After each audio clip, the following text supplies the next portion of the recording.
2 members plus myself as for a quorum, 3.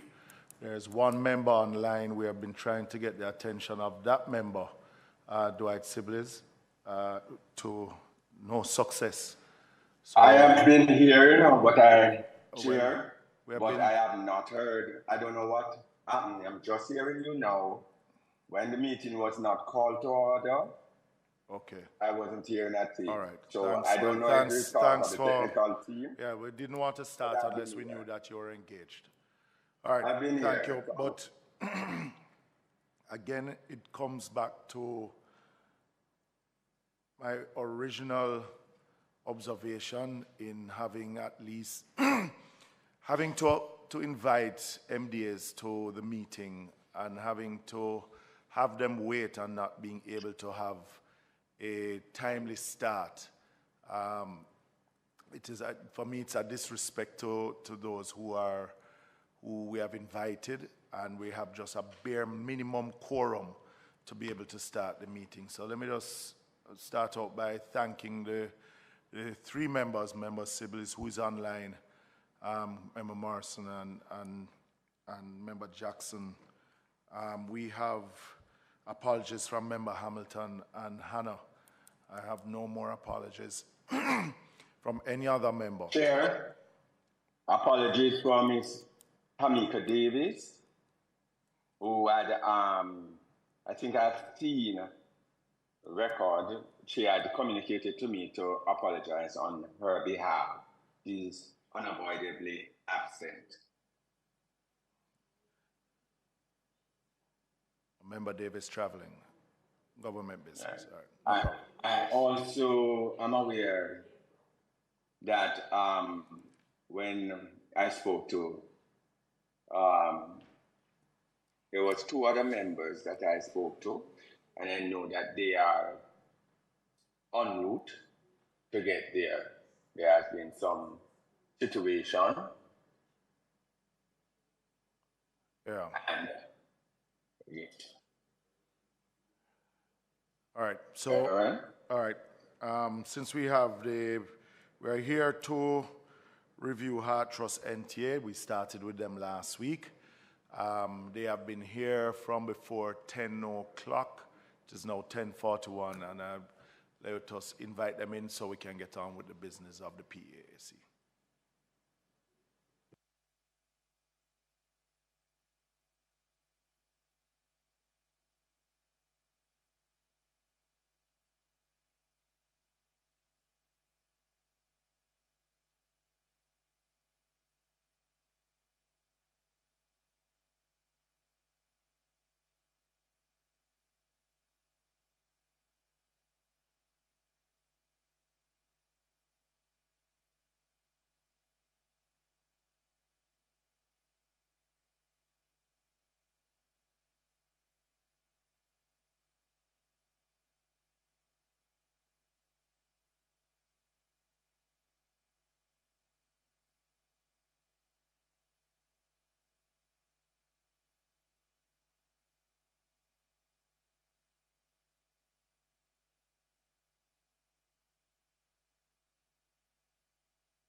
All right. Thank you, Ambassador Meade. Dr. Ingleton. Let me apologize for the late start, but as I explained to you, we're just awaiting to have the quorum. We started off somewhat last week. You made your opening remarks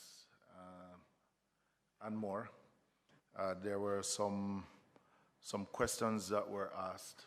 If you could have updated us on the labor shortage, the surveys of skill, enrollment rate, attrition,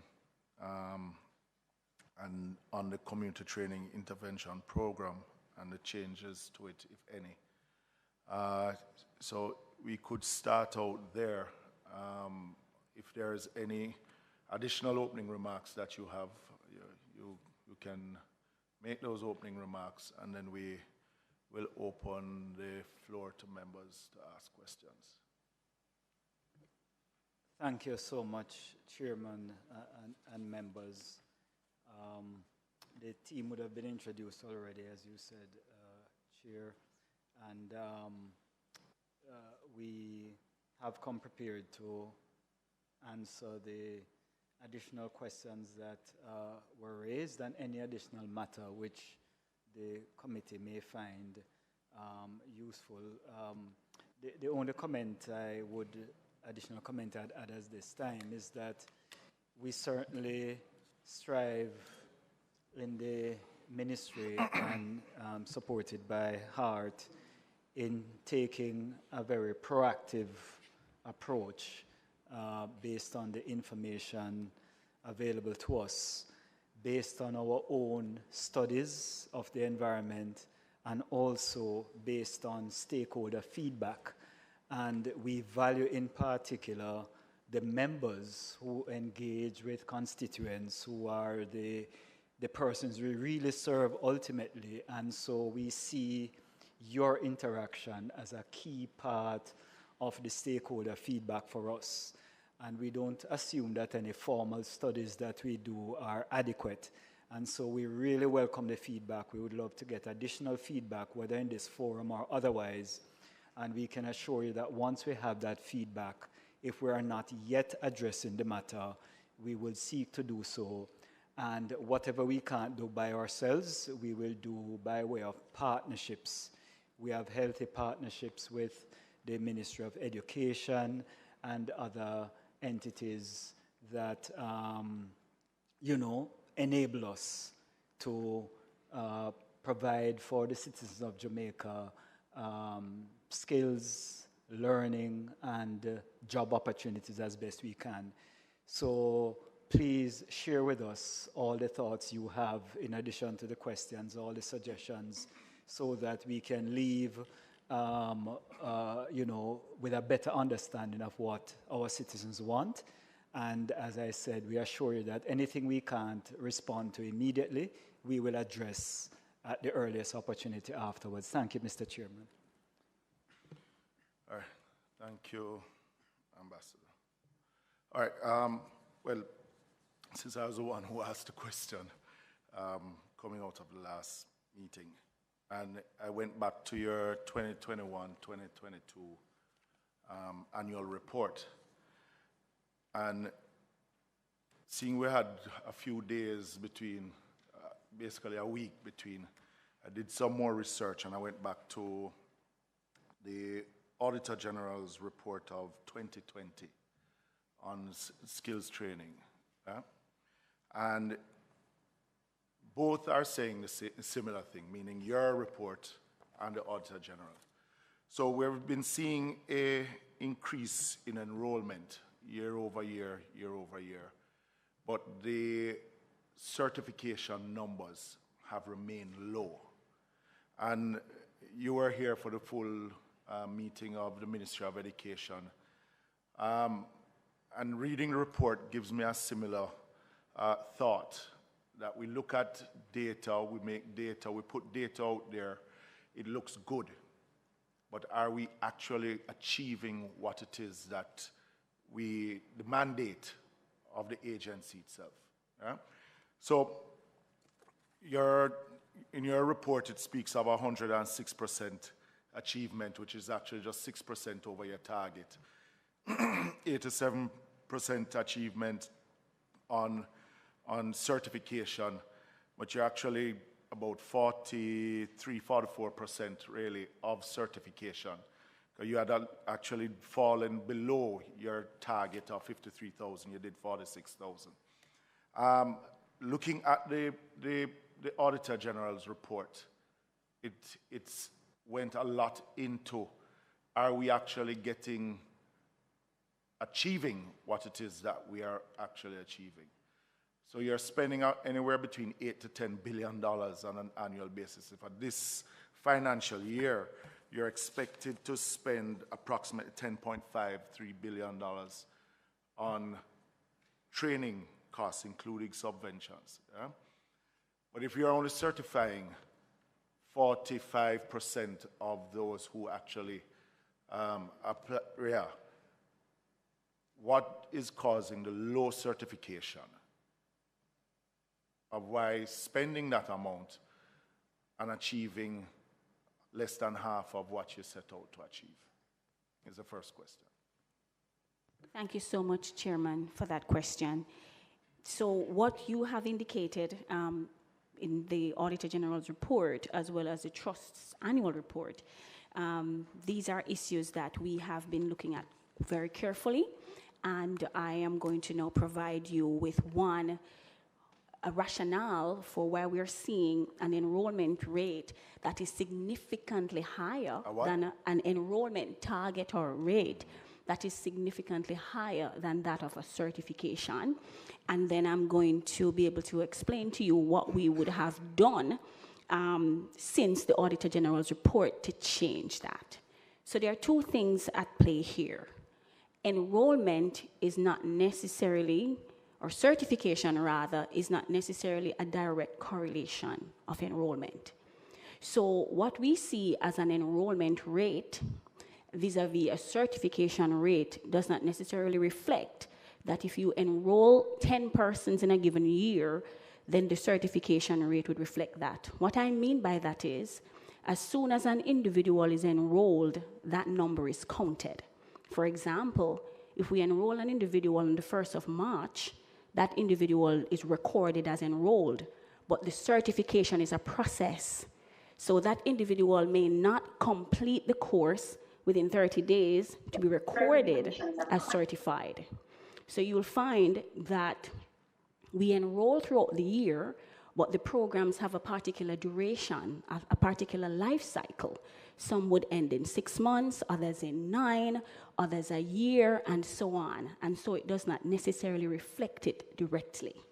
So we have recognized that that has been a challenge in our reporting, and that is something that we have to change so that the true numbers can be reflected in any given year. So that's one explanation that we are now working on to delineate the numbers so that the exact enrollment is matching the certification. The next issue is that Before you move on there, yes, and I'm going to refer back to page 31 of your own report. yes, Which speaks to, not that one, this is to their annual report. No, you won't have that. It spoke of average over a 10-year period. yes, Your average total certification is basically 6%. yes, yes. So, I mean, over a 10-year period, that is low. It is, and we have addressed that. And so, having addressed the issue with certification, there are two things that we did. The first thing is that we had challenges with certification from the level of the NCT vet in terms of the mechanism was not in place for 3 years in terms of a council. So that has been addressed. Our data to date speaks. 2020 to 2021, it was 53.4%, which is low. 2021 to 2022, it moved to 71%. 2022 to 2023, we are recording 82.61%. So the Heart Trust, since the Auditor General's report, would have recognized the challenges, recognized the shortcomings, would have do what we do in terms of pulling our team together and ensuring that we address the issues head on. And it was through that addressing of the issues and that assessment, our certification rate would have ballooned to 82.61% for 2022-2023. So we have cleared up the backlog at the level of the council with the new council in place where those issues were lagging to ensure that that was addressed, so that was done. And we have also done our own internal work to get our participants certified. In terms of attrition, Chairman, we would have recorded a 10% attrition. Before you go to the attrition, let's Yes. just leave it. Because then your earlier explanation, then why the low percentage would not stand, then if you are now telling me that you're increasing. All right, so that's why I was explaining that it's twofold.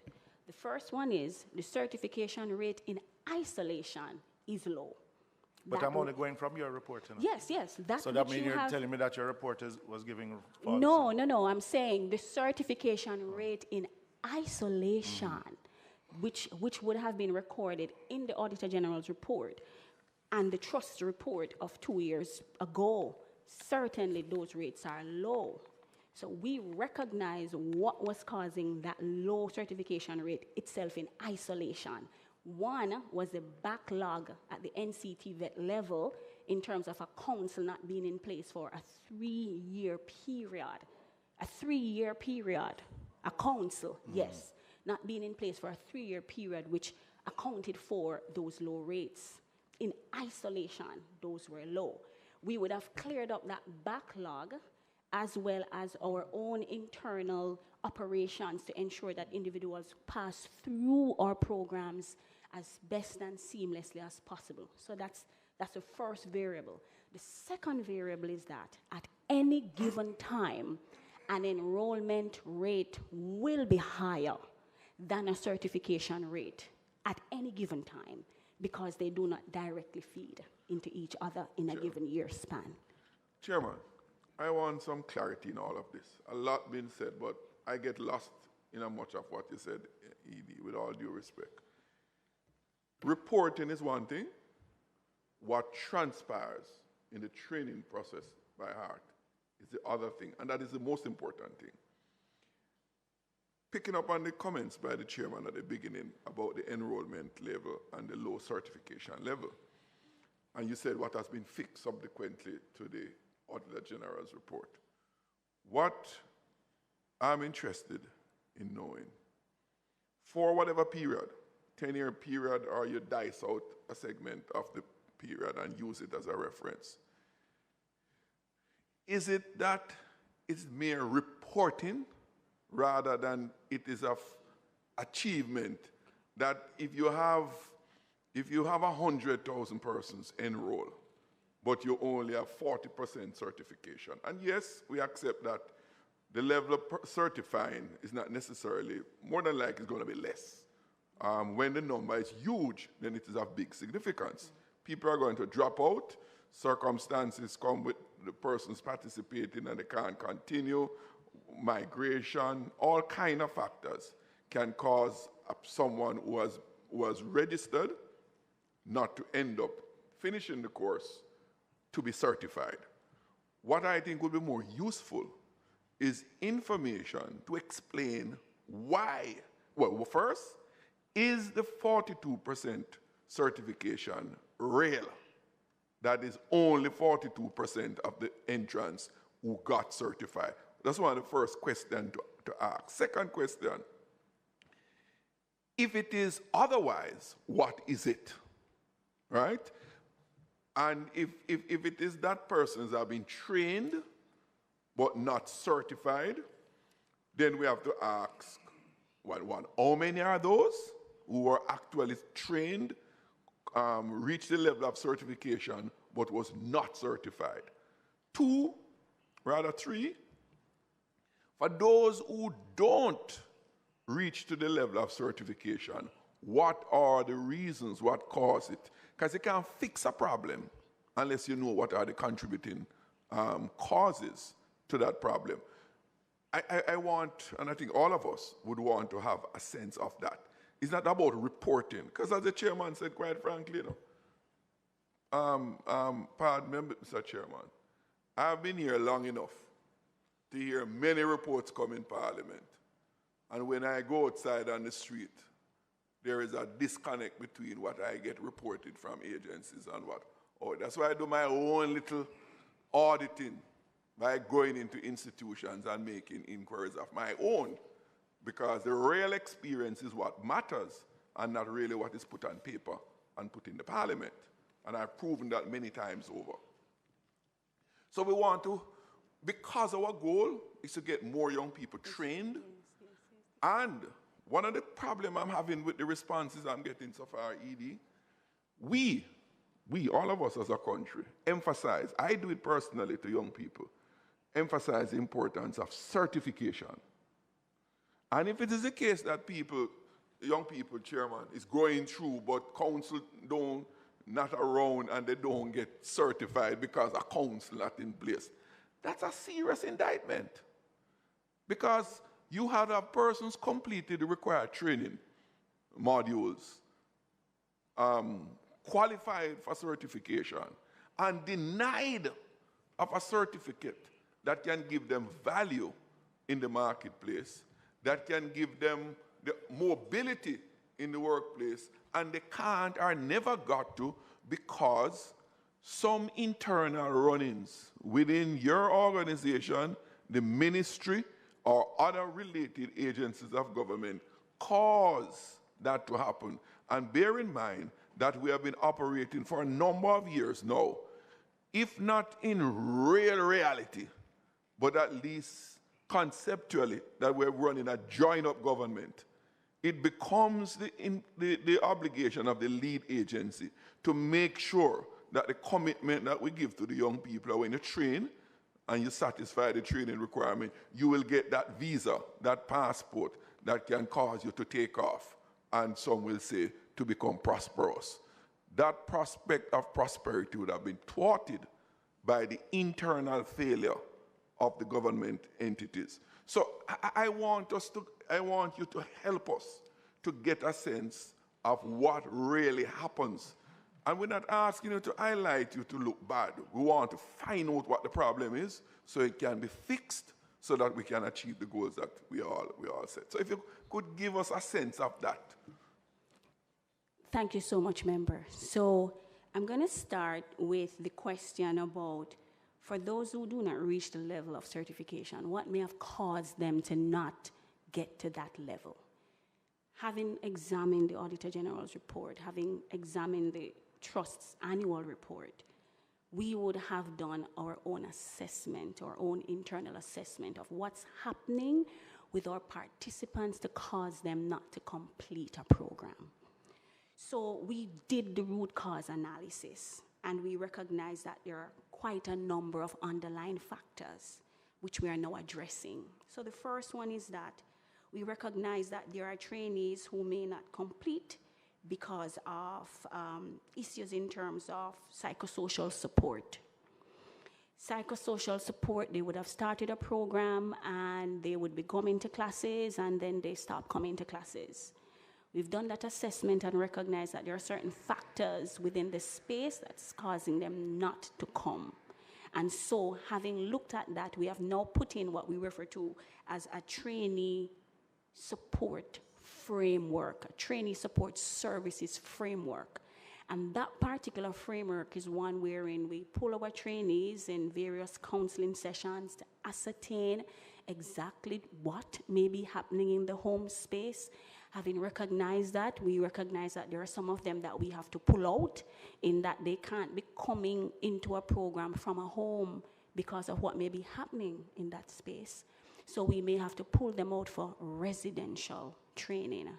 Then there may be others who may be otherwise affected in terms of substance intake that cause them to just not complete the course.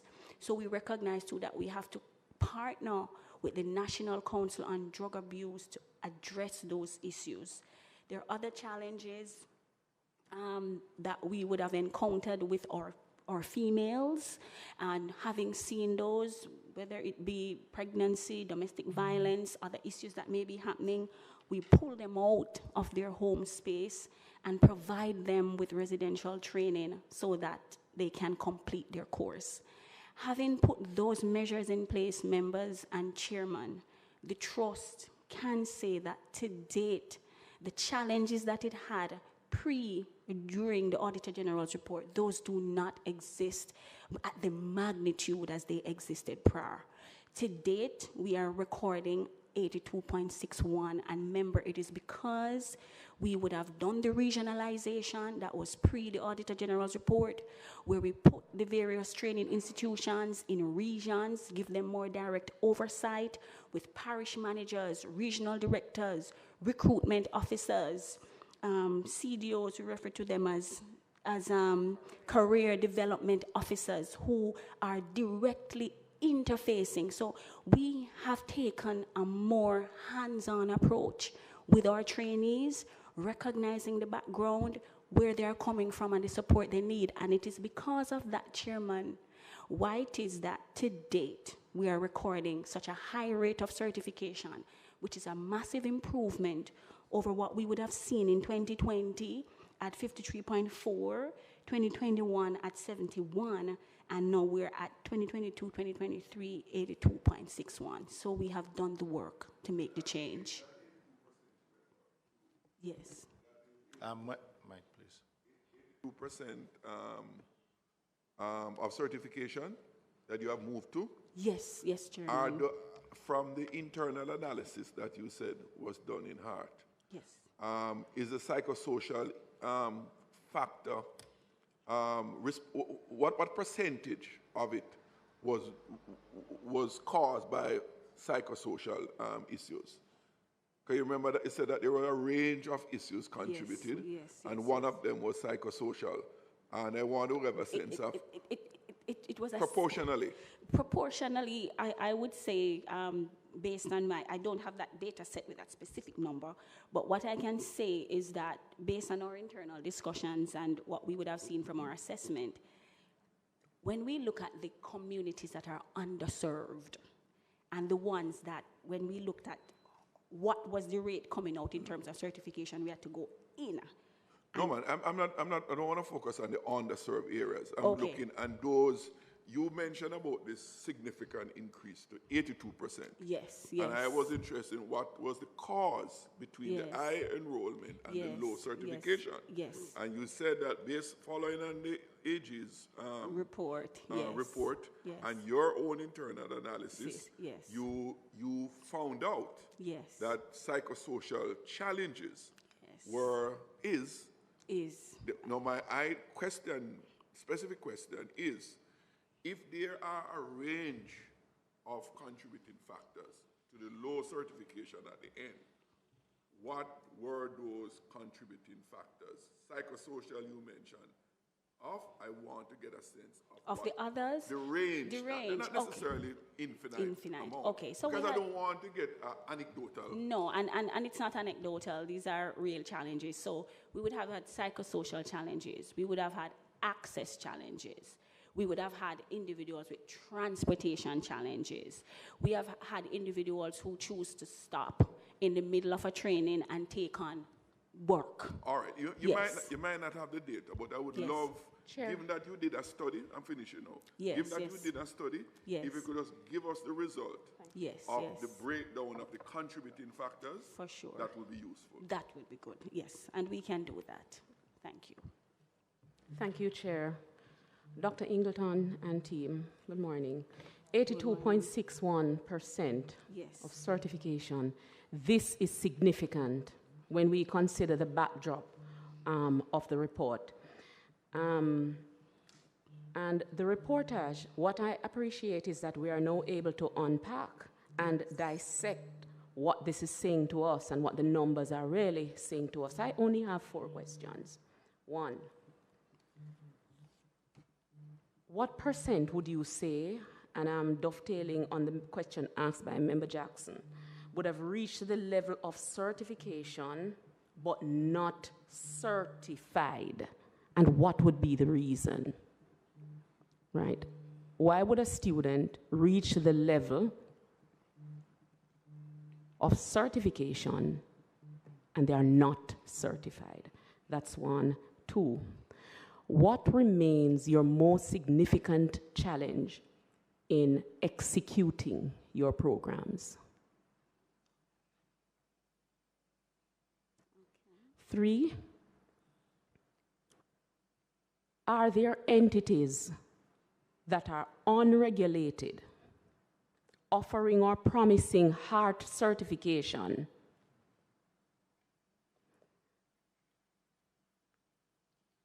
And what are the systems that are being put in place on clamping down on this? Because from time to time, constituents will say to me that, you know, they went and they did a HEART training program at this school, and they are unable to get the certificate.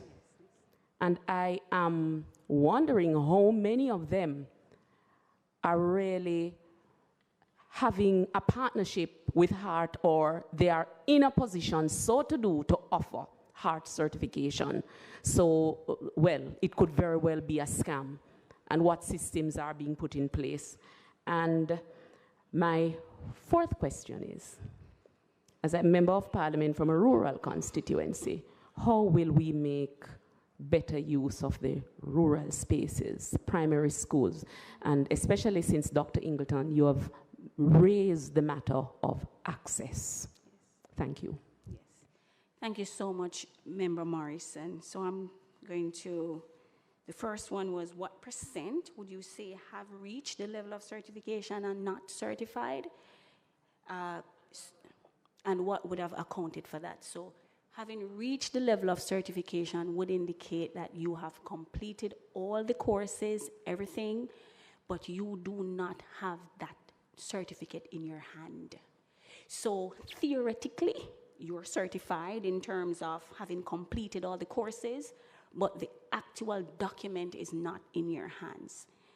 And I will answer why. And that is an issue that, though the trust has to exert its influence, it does not have the span of control over. We do not issue certificates. So why don't we issue certificates? Because there's what I would refer to as a separation of powers. So we train, we certify, but then there's another body that does the ratification and verification, the actual issuance. So that body is the council is the National Council for Technical Vocation, Education and Training. So whilst as the head of entity, we can exert our influence, we cannot demand, because the entity has a separate reporting body in that it has a council. So in terms of the actual issuing, it is important that we really dissect it as it is.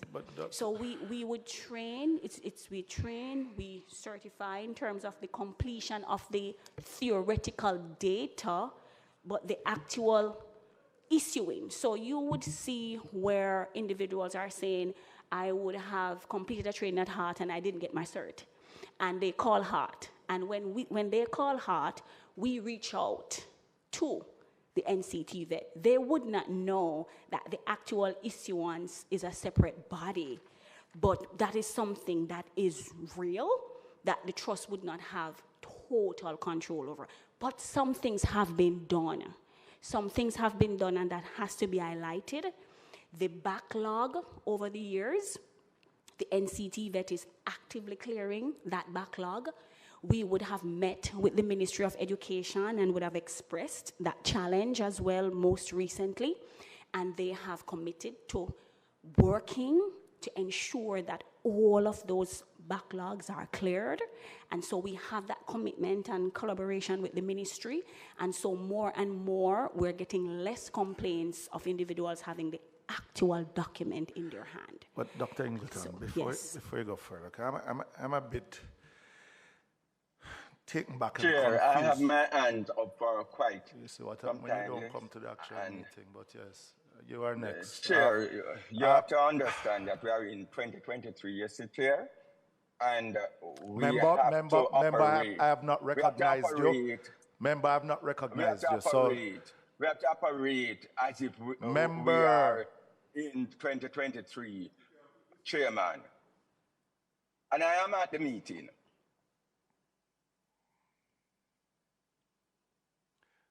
Yes, Dr. Ingleton, as I was saying before. In that 3 years that we speak about, that there was no certification. I mean, I remember meetings that we have had here at the PAAC, because back then, the NCT vet was under the control somewhat, because it was the financing basically came through Heart Trust. Right. There was an issue of where it should be housed, if it was Heart, if it was Ministry of Education, and it took years. That we can't blame on NCT vet, but we have to blame on government policy moving slowly on where it should be housed. But you speak about 82% certification, and if it's one thing that I have a weakness of is throwing away documents. And I go back to the public bodies for financial year 2023-2024. Not that you can't exceed what it is that you had set out to, but I want to know exactly what is it, coming back to the members' questions, what is it that you did differently? Because in the public bodies for this financial year, you speak about an enrollment program of 128,000 with a 53,969 obtaining certificate, which is about 43% of what your enrollment is going to be. Yeah? You started out by saying that enrollment is not necessarily certification, but you have now given us numbers which we applaud, of 82%, coming down from a low of 40 or 45% 2 years ago. What have you done differently, that you are now achieving that? Because if in last financial year, members, follow me, you said that you achieved a 72% or a 74% certification, then why would in this financial year public bodies you put a 43% certification expectation? Okay, so thanks again, member. So let me see how best I can break this down. The Auditor General's report is about 2 to 3 years in the back. And this is not Auditor General's report. As I said, this is public bodies for this year. What is the data set that you're referring to there? Because I'm... Summary of operation plans. Right, yes. Right, which is the public bodies, which is the budget book that comes to Parliament. And this comes from Heart. It states in your summary operational plan, Heart NSTA will seek to increase enrollment in its programs to 128,255 trainees, with 53,969 obtaining certification within the 23-24 financial year. Yes. And I'm just asking the question. You just stated to us that in the last financial year, you brought certification up to 74%. 71. 71%. Then why is it then, would you then bring back your certification down to 54% and now reporting that you are up to about 81%? Yeah? Because this is a public bodies that is given to us here in Parliament for a budget that has been passed with an expenditure of $10 billion for training. Okay, all right. So member, Chairman, the certification rate that we are now enjoying of 82.61%, you're asking me what did we do differently? Or is that with the backlog that you have? So there are a lot of things that we did differently, and that would include the backlog, but it is not the singular model. It's not the singular method that we use to raise the bar. Mm-hmm. I spoke prior of regionalization. Prior to the Auditor General's report, we did not have a regional structure where different communities would get direct intervention. We have changed our operational structure totally to be one of regionalization. That gave regional directors, parish managers, career development officers a hands-on, one-on-one experience with trainees in the various constituencies. That boosted our certification rate. We moved, remember, you asked me for the different things, to psychosocial support. We also provided our trainees with financial support. Unfortunately, I'm going to stop you. Okay. No, and the reason being, I wanted to show this to turn on your mic. Go ahead. Why you turn it off? Go. Right. I think you might not understanding what the chairman. My understanding of what the chairman is saying is that, given the fact that you have a report in terms of the financial statement, where you mention in that you have a projection of 52%. Why would you have given that as a projection when up to that point you were at 71? You were at 71, exactly. Right. I think that is what the chairman is trying to dig down on. Because you were at 71, why would you have gone back to 50, with a projection to 43%?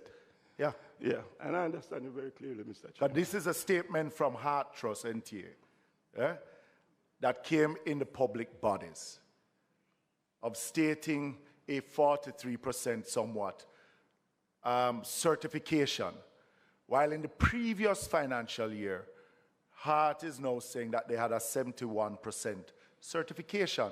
So why in this current financial year you have gone back to a 42 or 43%, right? So Dr. Ingleton, I'm not trying to make it seem we are not achieving anything, right? But I'm trying to delve down in it. Is it that the increase in certification is one coming from the backlog, right? Then if that is so, then I would ask the question, what percentage in that financial year would be backlog certification? Because then I would reduce that from the current certification of the current year. Because backlog meaning that they would have done the course some time ago. That's correct. Right. Yeah? Yes. So yes. I would want to take it out of the current or the last financial year, right? Then now, in operational adjustments, what are the certifications that we are now speaking about? Okay. Because at first you said there's not really a correlation No. between you recruitment and certification. So my next question will be, what are the time frames for each of your courses? So what percentage of the courses fall within a 1 year application, a 6 months, within that financial year? Which ones are 2-year courses, so we can get a better understanding of analyzing the certification? Because if we do get the increase in certification, that is A+. Because then I want to then tie it back to the labor shortages that we're talking about and certification, and how it is that we tie it back into the type of jobs that the labor force survey said that we actually need to certify individuals to see what we're. Okay, Chairman, thank you so much. I have absolutely no challenge with what is here. Mm-hmm. This data is actually taken from our corporate plan 2023-2024. So this is not a challenge.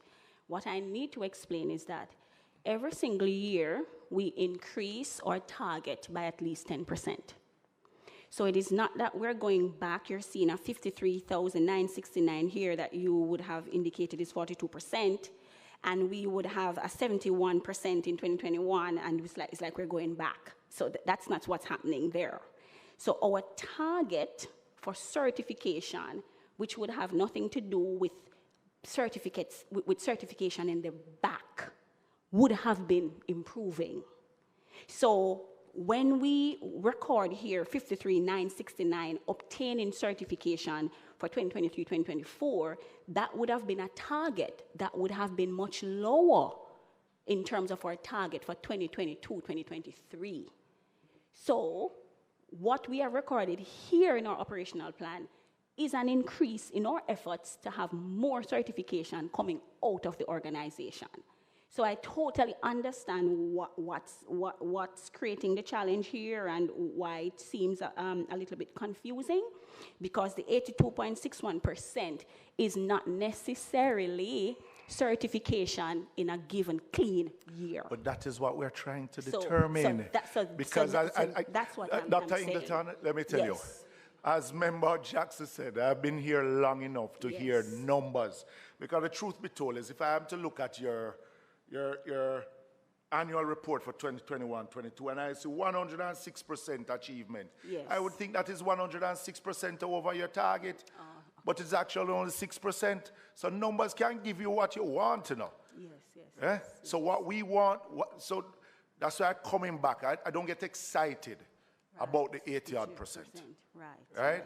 Because that's why I said we want to disaggregate what is it that you actually doing in that year from the cohort that has applied for that particular year. Okay.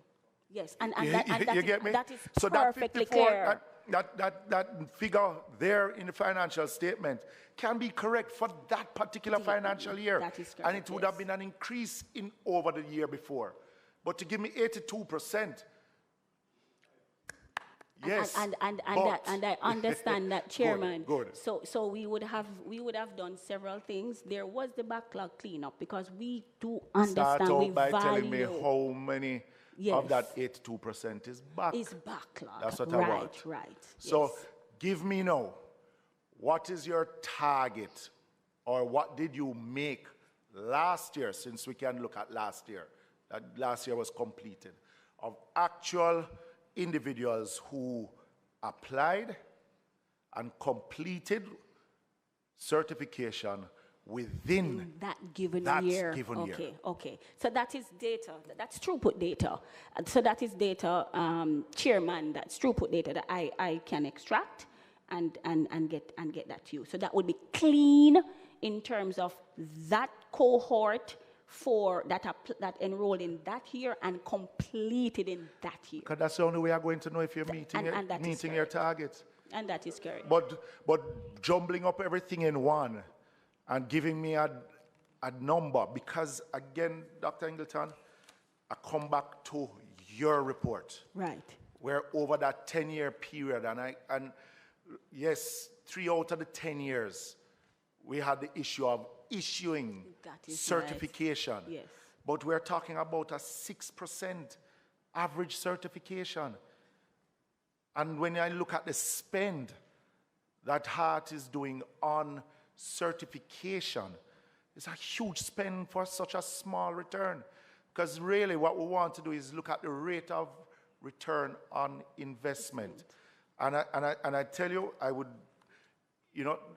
am happy that you are looking at the Auditor General's report and making the adjustments. Yes, we are doing because we want to talk about the community intervention, which is dealt with in this. Yes. So if we can get that figure, we can. Year over year. Year over year, we can. And I'm a little disappointed you never walk with that, but you walk with the no, big I'm figure sure now. my team has it. They'll forward it to me anytime now. Before you go, let me just ask Member Sibley's to ask his question. Is he still online? No? Member.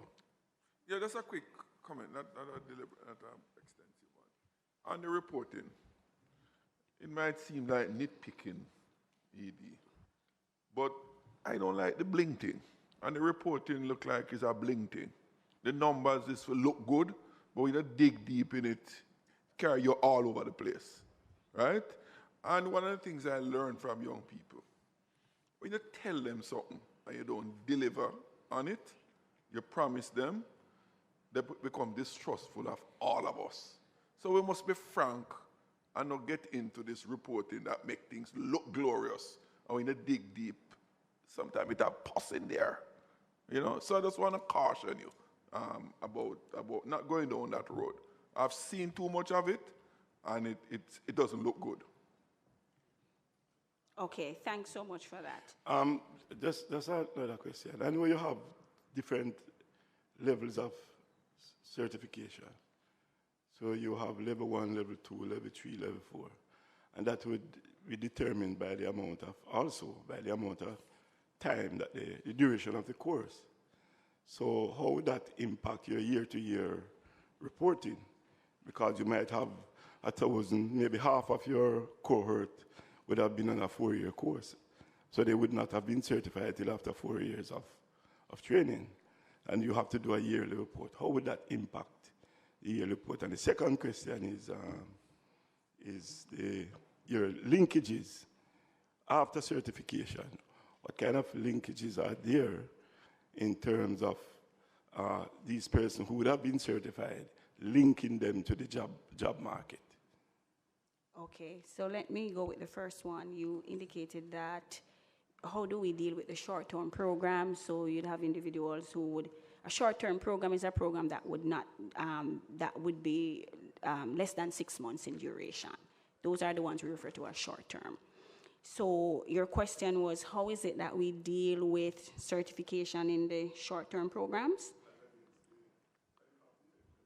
Right, and that is why I started out by saying that given the length of a program, in a reporting year, you may not necessarily be reporting enrollment as opposed to certification.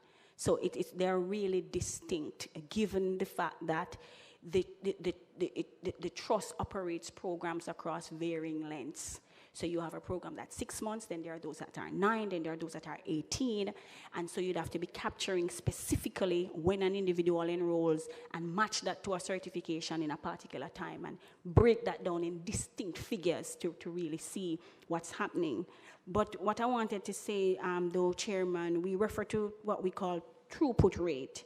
And throughput rate would mean that in a particular year when an individual enrolls and completes within that particular time frame. And we would have noticed that for the throughput for 2018-2019, that was 41%, very low, which we would have admitted. We recognize as well 2019 to 2020, 42%. The 2019 to 2020, 42. The COVID year, 2020 to 2021, 53, 2021 to 2022, 71, 2022 to 2023, 83. These are pure figures. These are 2022 to 2023.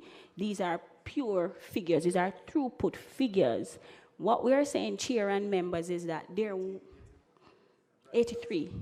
What we're saying, Chairman, is that there was a time in the past when there was a challenge with certification. The AG's report is data enough to demonstrate that. The trust, having recognized that, did not sit down. It changed course. It did things. It worked on its internal processes. It worked on its operations. It regionalized its structure. It provided financial support. It went into communities and offered hands-on, hand-holding experiences to our students to really change that. So what I can say is that to date, the challenges of the past are not what they are today. We would have recorded significant changes in the trust since 2018, 2019, when those issues came to the public. We have made those changes. There were two questions. Yes, there were two. The one that deals with post-certification and the linkages into the job market for these certified personnel. Okay, so how is it that we place, how do we place them? So the trust partners with industry across all its programs. We work with industry, ascertain their needs. We go in, we do skills in demand survey, communicate with our industry leaders for them to ascertain to us, to let us know what are the skill sets that they need, what are the different things that they're looking for. Based on those surveys and those engagements, we place our participants in various places of work. So we have job placement managers across the various parishes, members who work with the participants to ascertain where could they be best placed, not only for their technical competencies, but also their employability skills, because we put a lot of work in that as well, in terms of working with them on their professionalism, deportment, decorum, time management, and how you deal with difficult conversations or a difficult boss, so that when they go into the place of work, they can be work ready. So we also do what we refer to as trainee startup. So you may have completed a course, but you may want to go into entrepreneurship. And so we provide you with financial support as a starter to get into that. We also, I indicated prior that we have job placement officers who work alongside the trainees to get them into the very best places. So I could say to you that right now that in terms of our placements, we would have placed individuals across various firms in Jamaica, and I can list a few of them. We have a lot of them down by in the Western Belt in terms of the hotels. The hospitality industry would take up a lot of them.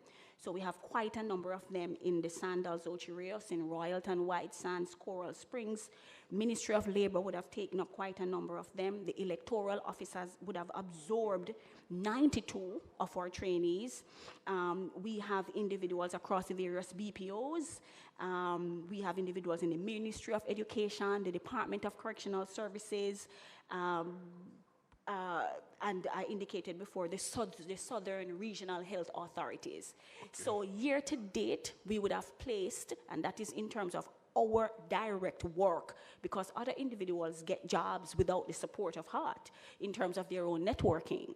But we would have personally placed 5,690 individuals from April 1, from April 1, 2023 to date, to September 30. And that will be what percentage of your output in terms of certification? No, well, it wouldn't reflect directly. We would have placed 5,690. It doesn't mean that that's what has been certified. No. Because we have those who would migrate. We have those who choose to go on to higher education. We have those who choose to go into entrepreneurship. And we have those who choose to go in employment. So that data set for employment, we actively work on ensuring that our participants are placed. If they come to us, they can't find a job, we reach out to industry to get them a job. Including the public sector? Including, as yes. You mentioned. The OPM would have absorbed 92 of them. The Ministry of Education would have absorbed 31. The Department of Correctional Services would have taken on quite a number as well. The Southern Regional Health Authorities, that's the Ministry of Health, would have taken on a number of our participants, and that is central government. The private sector, they want our trainees, so we find that there's uptake there. Yes, they come to us, and we also go to them with our skills in demand survey. So they approach us, individuals who actively recruit HEART graduates, approach the trust for graduates, and we place them. Member, can you turn off your mic, please? Small businesses too. And as I indicated, member, some of them don't want to necessarily work, they want to start a business. We help them. So we provide them with the funding to start up. We take them through the business plan, the business model, how they market their business, and we monitor them throughout. And there are some success stories of those who would have so started. Now, member, we have an order first. Member Morris. Very useful information, Dr. Ingleton, because we were just discussing linkages, right? And that's a key word, right? How we are able to have, like, for example, a person from Portmore being connected to services in Montego Bay and Ocho Rios, right? So it's not as though we are only preparing persons within a particular parish or within a particular space. Maybe at a later discussion we can discuss HEART within the Caribbean, maybe beyond our waters where we get our students, the certification is effective and it carries through. It is right? portable. It's really, the certificate is portable, it's mobile. Yes. So we do find that the Caribbean countries really take up Heart graduates. And therefore, this is something that we need to put out there. This is a bestseller in the argument that, you know, when you go into a community, you can say to a youth that this is able to transport you exactly to where you want to go. Very useful, very valuable. But Dr. Ingleton, I want to go back to my first concern regarding certification, getting that certificate, the piece of paper in their hand. How are we going to iron out the kinks with the council? What is the timeline for issuance of these certificates? And what is it then, having completed, what is it that Heart gives them? So do we have individuals whom, having completed, for 3 to 6 months, they are unable to get a job because they don't have the certificate? What is it that Heart hands the student? One, if at all, anything. And two, since Heart is large and in charge, you are out there, you are recruiting heavy numbers. Yes. What is the relationship, what is the discussion that you are going to enter into with the council for issuing the certificate? Because this is going to undermine, this is going to compromise your program. That is correct. If this isn't sorted. Thank you so much. So for the first question, in waiting for the certificate, what do we do? What do we give them so that an employer can recognize them as competent?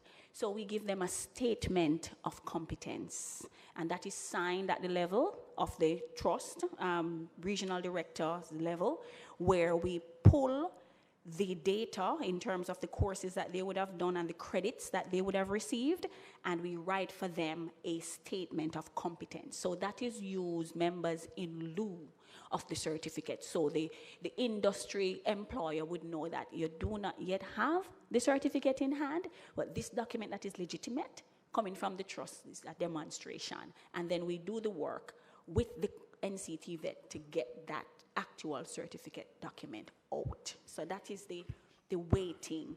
We have, given the digital age and digital transformation, we have started to issue as well digital certificates.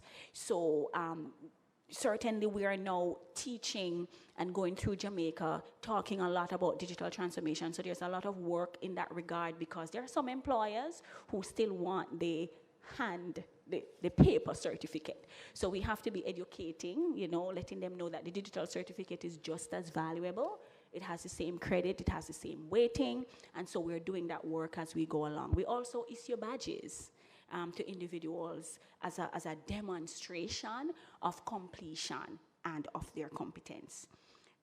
Member, you asked, what remains your most significant challenge in executing programs? What remains our most significant challenge is getting our trainees to have a mindset of work. So we will find that we will go out and we're in the recruitment field, and they will tell us that I get a certificate at Heart, but I can make more money doing other things. So we would have had to be doing a lot of counseling to help them to understand that that is not the better route to go. It's not a sustainable route. The certification is a more sustainable route in terms of saving your lives at the end of the day. So we take them through that, because they'll tell you, yes, I get a certificate, but I can get more money doing other things. So we have to get them to understand that work is sustainable. Every other avenue may not be. And it is that sort of counseling that we take them through. We also introduce them, because we find that the demonstration of a live person who would have gone through Heart and is doing well helps. And so we talk to them about individuals such as a Chef Lumley, who is doing excellent across Jamaica in his business, having started at Heart, and other individuals who would have gone through. I'm a former constituent of mine. Yes, yes, and Mr. Donald Foster in the construction industry who would have moved from the streets to the boardroom, really earning and employing people. So when they see those individuals, they recognize that I can get to a very high level by taking this more productive route than any other route.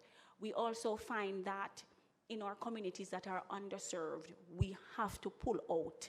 Residential training has to become a staple because we have to pull them out of the community so that they do not have that influence, so they can focus on getting a certificate and becoming work ready, and then place them in a job outside of that community to totally reculture them and reorient them from a lifestyle that they would have been used to before.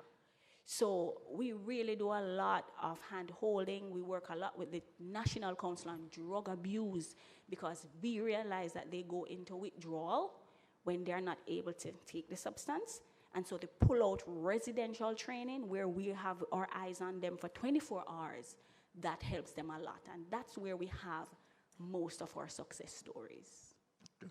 A bit of follow-up on member Morrison's question about those persons who've completed the training and who never receive or still yet to receive their certificates. One, do you have a number how many students we're talking about? Do you have that available? Yes, we could shore up that number for sure, member. Oh, you don't have it here now?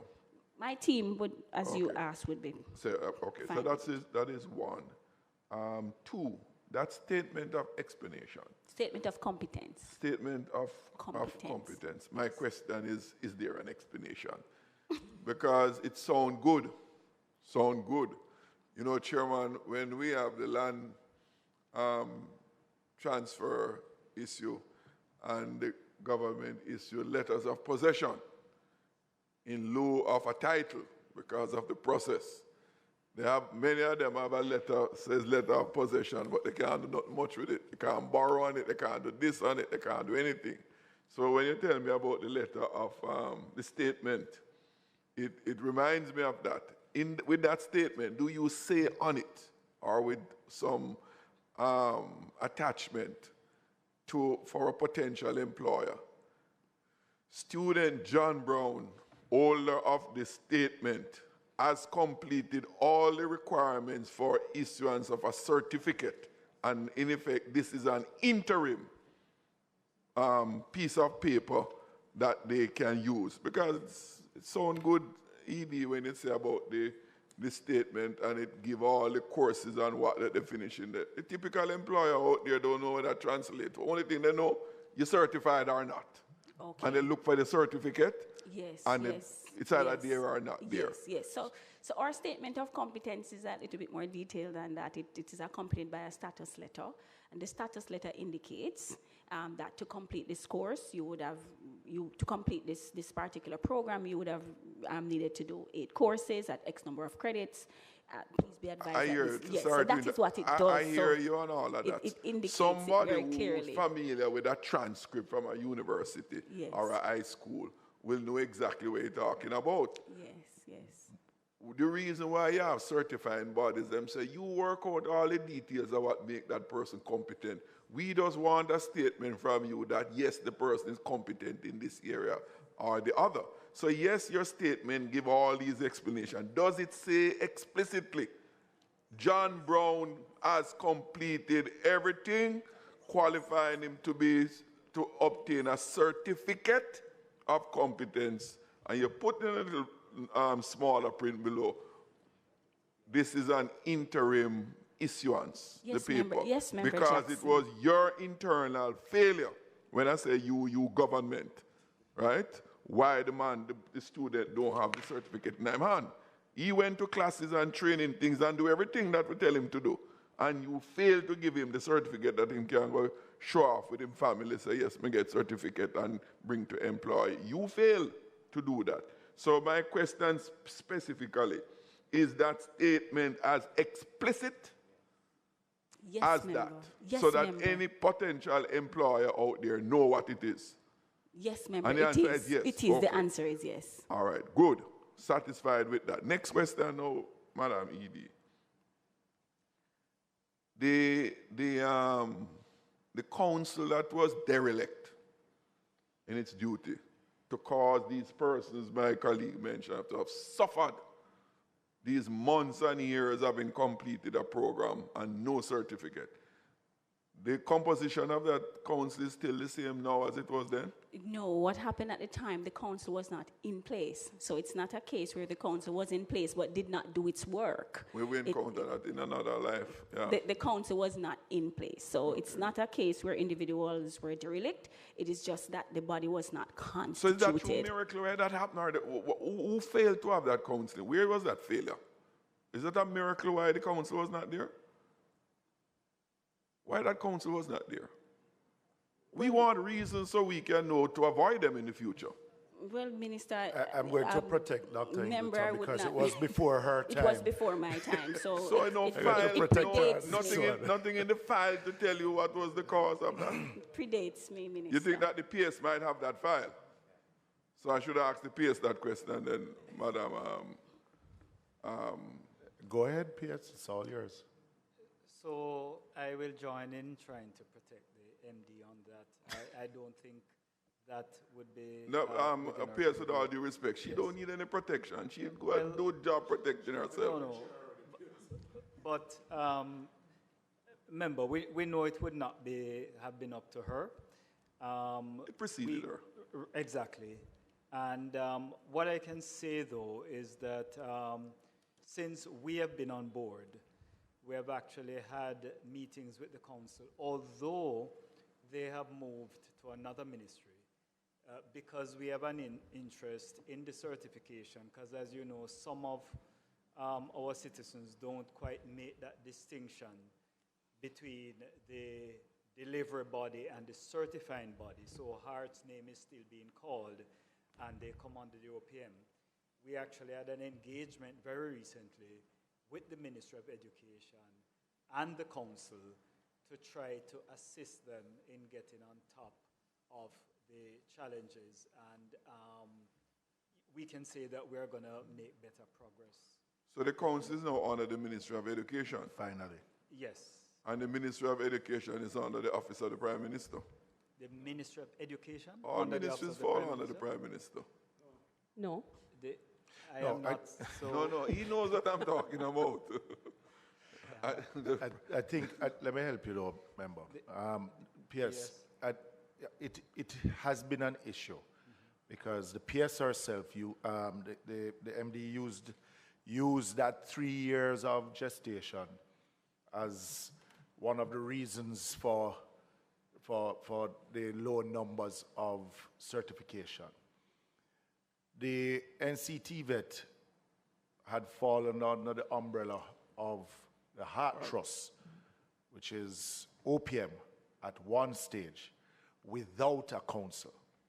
So the members' question really is why was there not a council, seeing that there was some marriage between OPM, NCT vet, and Heart? Because for years we keep coming back here asking the question why it took nearly 2 to 3 years because Hart was saying that it was Ministry of Education. Ministry of Education said it was Hart. So we can't then push it on those who did what we asked them to in doing the training for certification. And it is just like with us as members of parliament when they ask us to fix a road. They don't care where you get it from. They want to know that as members of parliament, we do as what is required of us. Now that it has a home, because it was out there in La La Land at some point. It has a home. One of the questions is, how are we treating with the backlog? Even though they have that letter from Hart. But how is it that you're treating with the backlog with issuance of those backlog of certifications? Because we have had PAC meetings here, especially to do with your off-site locations, not the ones that are hot, but your community intervention locations, of persons going through, completing, and not being able to receive that certification. So it would be good over that 3-year period when there was no certification to also get that number, Dr. Ingleton, on the other requests that we have made. How is that backlog being treated? Thank you thank for that, you. but I'll come Sure. back to complete Yeah, my go ahead. question. Chair, may I respond? Sure. Sure. Yes. So for some clarification, while the heart has always been our trust under the OPM, and while there's a relationship between NCTVET and heart, there was always a relationship between NCTVET from a certifying perspective and As the a Ministry of training, yeah. Education. It is one of the reasons why the decisions was taken a few years ago to make it more transparent what the reporting relationships are. And so maybe if you have an opportunity to speak with the Ministry of Education, again, some further clarification can be provided. But the input I wanted to offer is that having come into the ministry and realized the challenge, and I wanted to take some responsibility for the final output, because we are not comforted in saying we only deliver the training and certification is not our business. And so that's the reason I mentioned that we actually got involved in the discussion and we're seeking to take it forward. The MD already indicated that significant work was done since the council was established and working with Heart's guidance and input in treating with a lot of the backlog. And so since then, just a couple weeks ago, we had meetings where we're also seeking to be even more efficient.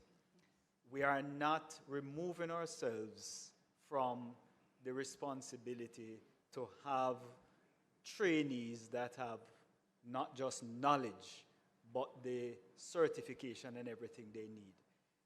Whatever component of it is not strictly within the OPM or Heart, we are working with the other responsible entities so that we can deliver it. So we are indicating as a matter of fact where the various responsibilities lie, but we are not removing ourselves from a part of the responsibility to assist in ensuring that we serve the citizens completely. I do appreciate that. But, Dr. Mead, just a thought in my own mind. When the universities, UTech, UWI, Northern Caribbean University, issues a certificate at the end of a program, right? They don't rely upon the university council to issue the certificate.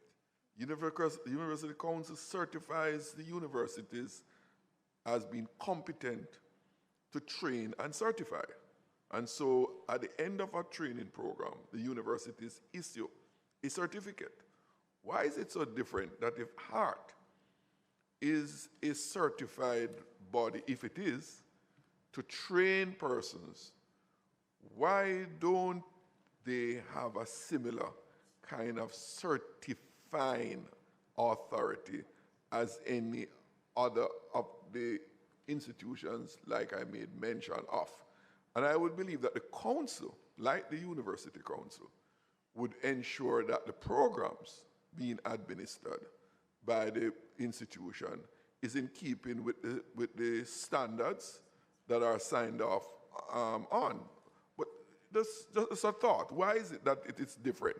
And why is it that we don't sort of parallel that which seems to work without any problem?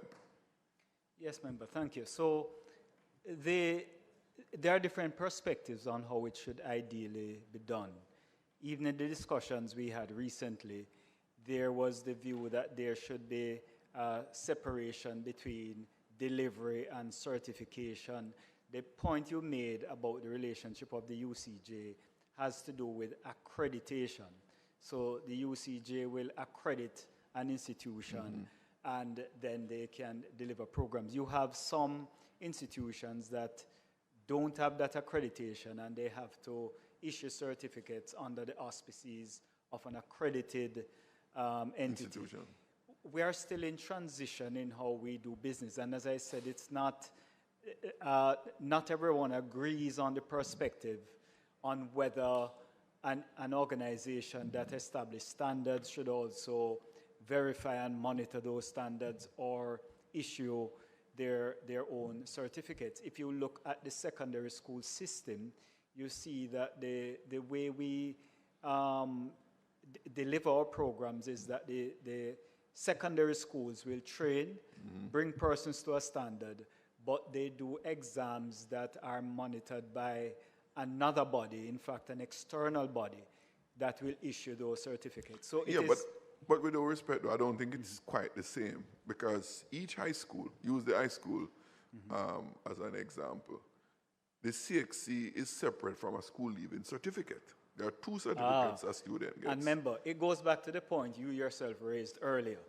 When you made a distinction between the value of a transcript and the value of a certificate, we agree that universities also issue transcripts as well as certificates. Now, you will find that depending on who wants to engage the graduate, different value is placed. So if you're going to another institution, for example, they actually put more value on the transcript because they want to see exactly how you performed in the courses. While an employer might be more interested in the certificate. So again, some persons who engage graduates from high schools would be interested in their CXC certificate, irrespective of what the school leaving certificate will say. Yes. There may be a tertiary institution that's going to engage that secondary school graduate who is more interested in seeing the detailed school level certificate. So remember, if we could agree, there are different types of certification and documentation that, depending on what you're going on to next, may be of different value. I wouldn't say it's one or the other, member. And as I said, there are different perspectives on whether one institution should control the entirety from recruiting to delivery to certification to standards versus whether it should be separated. It's a debate that continues. That debate can't go on forever, though, Dr. Mead.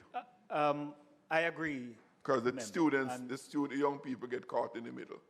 I agree. And all they want and is what to I move on shared with with their you lives. earlier is that when we engaged the Ministry of Education recently, we sought to find a mechanism for operationalizing the existing status quo to ensure that the graduates are not disenfranchised. And we are working with the mechanism as best we can. My closing recommendation on that, yes, is that we set some timeline. Okay. We set some timeline to bring that debate to a close. We can't make perfection be the enemy of good or good the enemy of perfection. Let us come to some conclusion. We can review it as we go forward and make subsequent adjustment, but we must bring more certainty into the whole process of certification But for the members, persons who enter the before programs. Member Morrison, and I want to just on that, because you heart itself compared to the other educational institution, Member Jackson. Member Jackson? Because even in your own report, you talk about the community training interventions.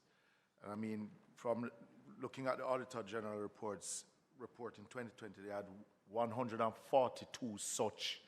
So it makes it much harder because it makes more monitoring on your side and having to certify those other institutions which acts on behalf of HEART. Because these are, so HEART has X amount of institutions that they run. But then there are courses that are certified by HEART that are run by close to another 150 institutions. Yeah?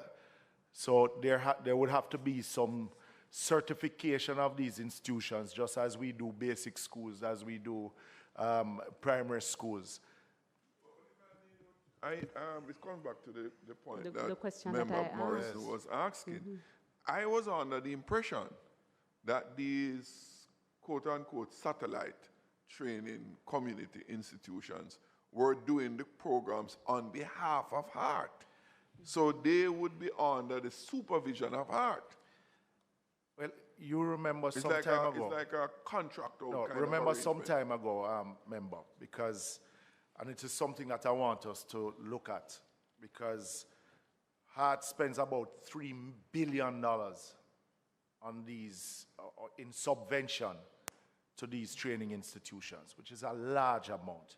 And I remember a few years ago, Dr. Mead, where we had a discussion at the PAAC, and I think it was one that was doing tourism in Montego Bay, Western hospitality, and the issues that arose with that institution in getting subvention but not meeting its target.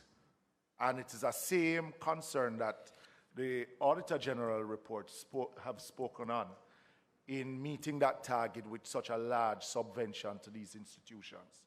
So that in itself is another discussion to be had in what has changed since this Auditor General report to ensure that we get value for money for those community training intervention programs.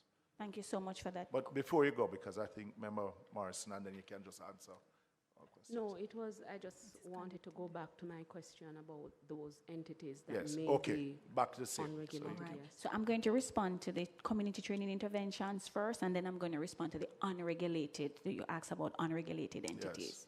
So you have a very good idea of the model, Chairman, that the trust approves and provides subventions to these partnering entities. We refer to them as community training intervention. So that subvention is issued on a quarterly basis, and it's issued to defray costs associated with staff cost, utility, equipment maintenance, administrative costs, and perhaps traveling costs for staff members. So that's what we do. We provide a subvention.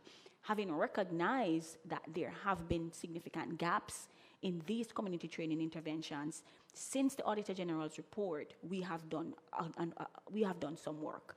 So we have increased staffing within the organization to provide more quality assurance or monitoring of these community training interventions. So they now receive additional support from a parish manager and from a regional director that is directly assigned to them.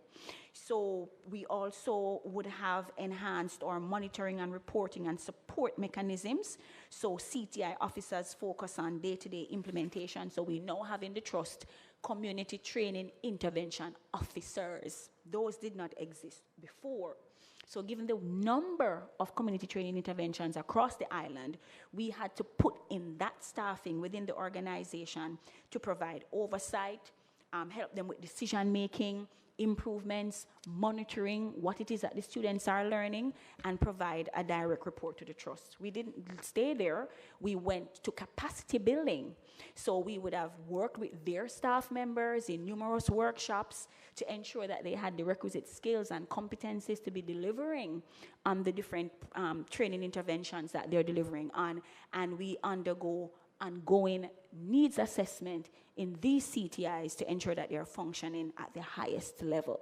So those are some of the interventions we would have made since the Auditor General's report, and we're finding that increasingly there is more and more compliance. In terms of the unregulated entities, Member Morrison, there are private providers who have arrangements with NCTVET to train and certify individuals across Jamaica. So the NCTVET is responsible for accrediting them. With the movement of the NCTVET to MOE and some movement of the functions, it is now the UCJ who would have the responsibility for accrediting them. So they're called ATOs, Authorized Training Organizations. But we do, Member Morrison, get reports of fraudulent activities. We get them every now and then that there'll be a post on social media that this particular person or agency is offering a training. When we do our checks, we realize that it's fraudulent. What we do with that, we report internally to our legal counsel, and we report externally to the police. What the NCTVET does too to combat that, it publishes a list on its website of all of the approved authorized training organizations. So anybody can go on to see if this particular one that popped up on social media is part of that approved listing.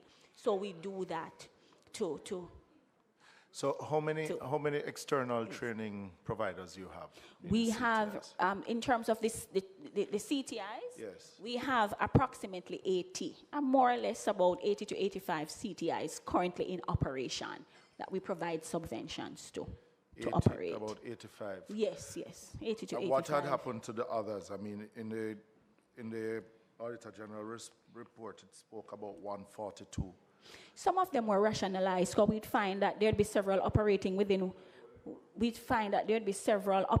within one defined area with not enough participants in a particular given course, and so we would have rationalized. Some of them would have come together. So the rationalization has taken care of the 100 and that we had prior. And there's your certification within those CTIs. What's the rate of certification? And I go back to the Auditor General report of concern of completion of courses and certification within the CTIs had a low rate, about 30-odd%.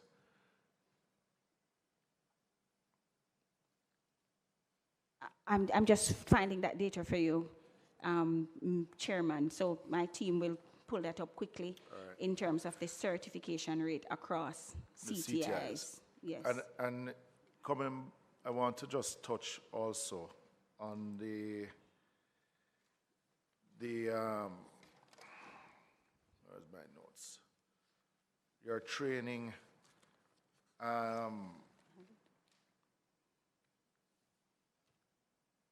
in your rationalization program, you use data from the skills survey and what is needed within the economy at any given time.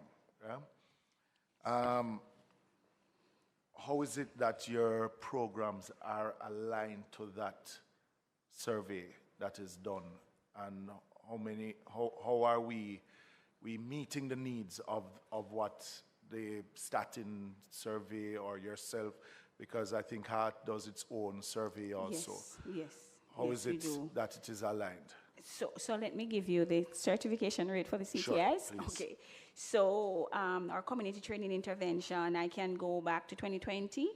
2021, we had a certification target 2020 of 2,693, and we exceeded that to 3,199. So that was 119%.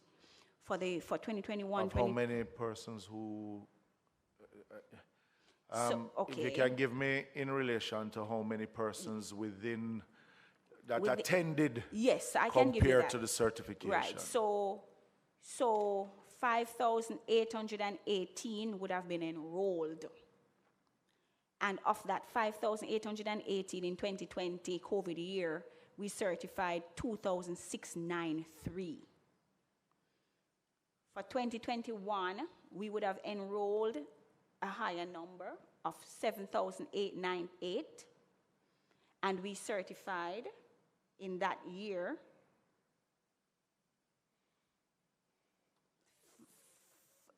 the actuals, yes. We enrolled 7,898, thank you, PS, and we certified 5,039. For 2023, we enrolled again 9,000. We're looking at the actual doc, 9,030, and we certified 5,141. So that would be our community training interventions, where we partner with a particular entity, provide them a subvention to defray certain costs, and help individuals in that way. So you're actually having less CTIs, more enrollment.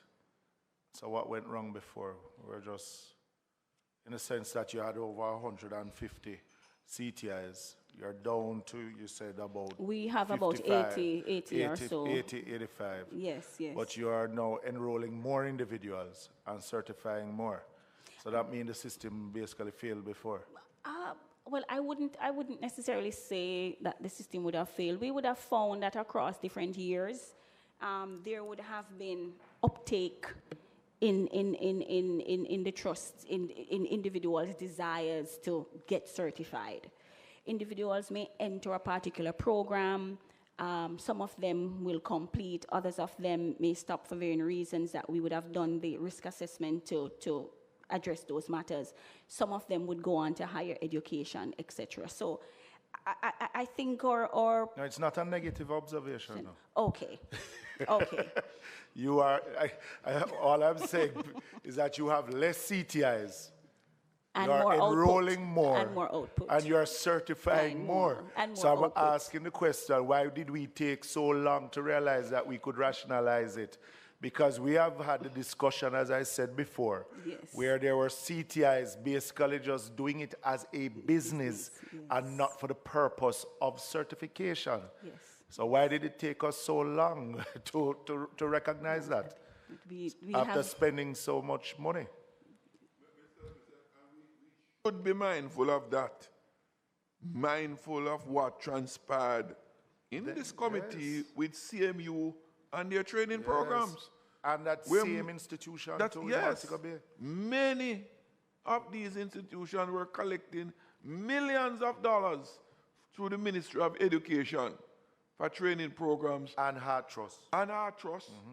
And the people were not getting any certificates, complete the programs.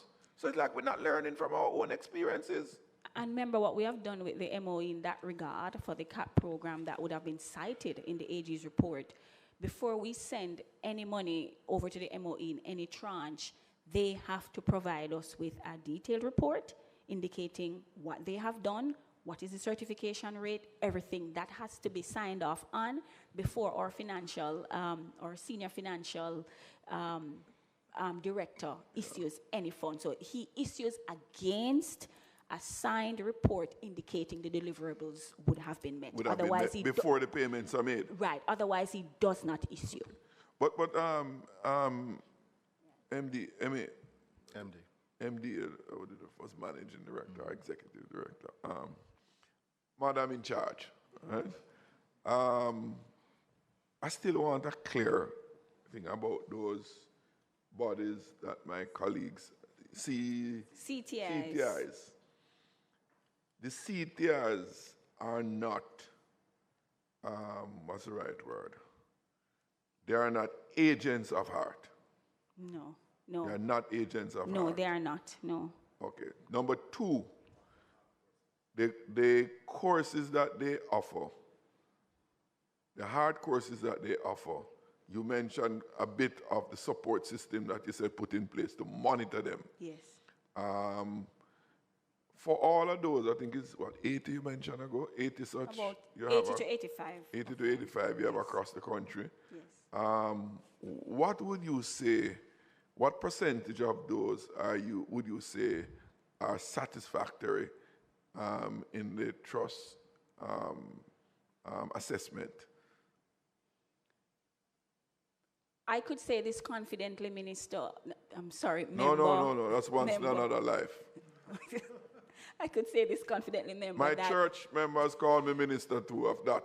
Yes, body. yes. Member, will you allow to answer the question? Not all of the CTIs are created equal. Some of them are really, in terms of the infrastructure, really high level, and others of them are not really where we would want them to be. We could say confidently that about 80% of them are at the acceptable level. 80%? 80%, yes. The But, others, but madam, how you allow 20% to be operating as agents or as agents of yours unless they qualify in terms of infrastructure and whatever else that they need to have? yes. So so it's twofold, member, in that there is a demand for individuals to be supported, perhaps in a rural, highly remote area. We have to meet that demand as best as possible. So we provide the subvention for them to defray cost equipment as best as possible to get them to a standard. It may not be the standard of one that is at the higher end. No. But the There goal must be is some- twofold. No. You must have some minimum threshold to be met Yes, and we by do. everybody. And we do. So that 20% you shouldn't have 20% that is not. That's high. So we have 80% that would be operating at above expectation. And We have 20% below. We have 20% who need additional support. No, that's euphemism. Them either meet this thing or them don't meet it. No, but there is a standard, though, member, that they do meet in order for them to operate. But So you're saying that 20%, do they meet the minimum standard of I would yes say or no? 100% of the CTIs meet the minimum standard. 100%. And your minimum standard you're comfortable with. We are comfortable with it, but we also recognize that a trainee, certainly with more inputs, with more support, can get more. No, man, fine. Yes. I just don't want, it was very uncomfortable to Yes. think that the heart of a premier certifying training entity of people getting certificates are being trained in entities that is below par. No. That is what No. was scary. No. What I know. You're saying all Yes. of them are operating at At- this minimum satisfactory level for you. You're Yes. saying that categorically. I am saying that confidently. And if the Auditor General should audit those entities, it will concur with your It's certain. confident statement. It certainly will, and we certainly would not have the results we had prior. No, man. Well, I won't get into that. I just want to stick with whether or not the data and the actual Yes. fact match up with that. And they are aware that if we're not comfortable, we won't fund, because it is a partnership. You say people hustle for all kind of things, as my colleague said, Hustle. Sure. But part of the struggle, part of the difficulty I have as an MP in my constituency, there are some programs that when young people come to my office to seek assistance, is a no-no, Yes. right? And I can name some of them, like some of these nursing assistant program. The only beneficiary, practical nurse. That is a scam. Because 90% of them who leave with the certificate can't go anywhere.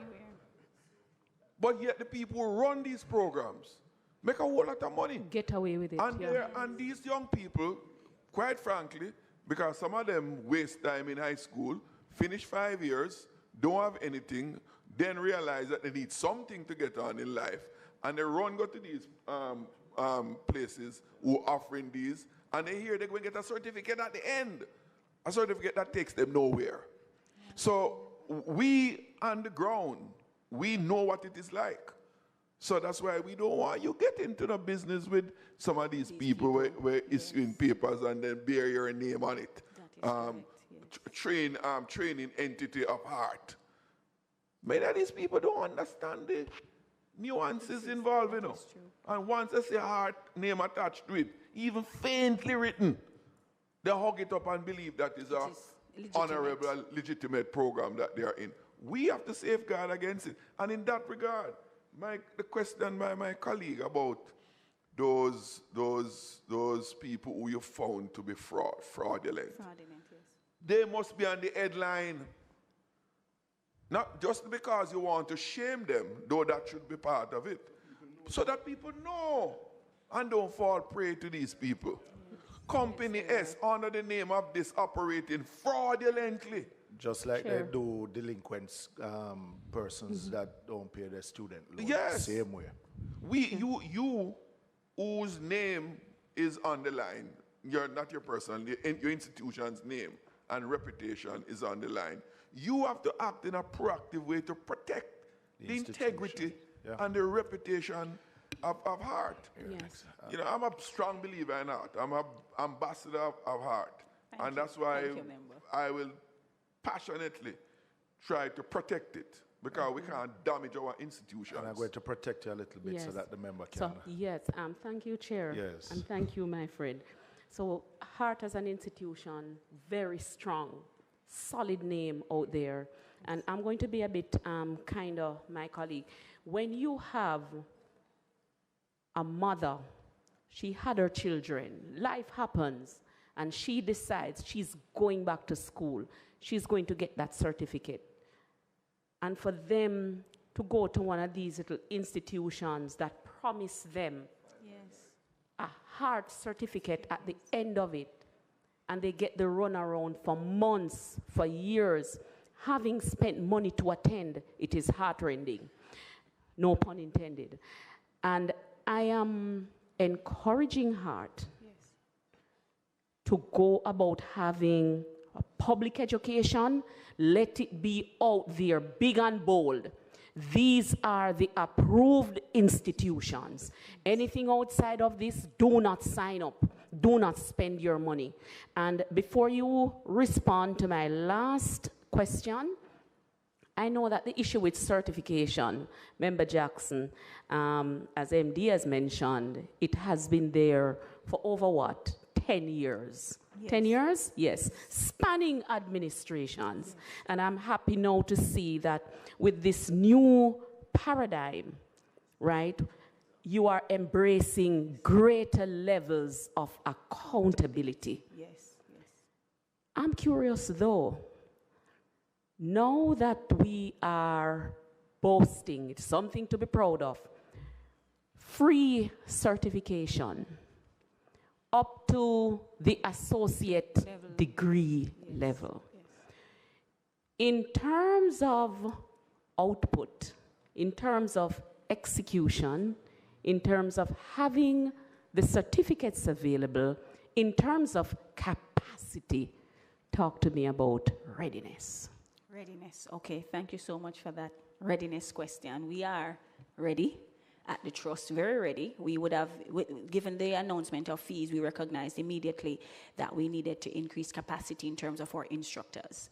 So immediately we started the Teach for Heart initiative, which has, we would have identified individuals who were shadowing instructors, they were demonstrators within the various institutions, and we would have now enrolled them in a program within the Trust to build on their pedagogy so that they can be, so that whilst they have the technical competencies, those teaching pieces that you know very well,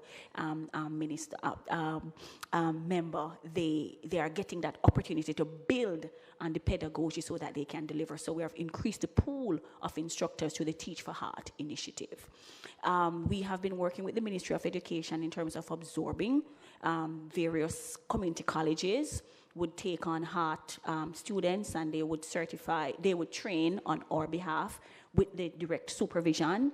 We would have been approached by the CCCJ, the Community Colleges Association, that they would want to be able to take on any excess that we may not be able to manage, to put them in their programs where there are similar certification levels, so that no one is left behind. And so the Trust has been working very, very strategically on its capacity in terms of institutions, how much we can take, in terms of instructors, how many individuals are able to deliver. And even with our recruitment drives, we have now scheduled our programs in a systematic way, so individuals do not have to wait too long for a particular cohort, because quickly we fill up.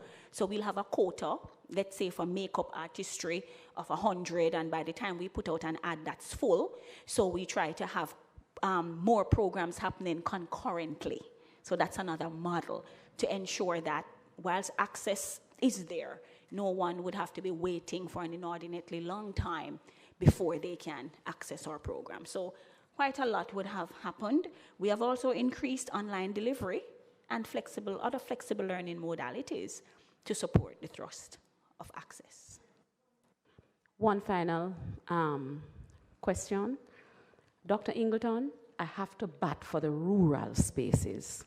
How are we going to make better use of the facilities that we have?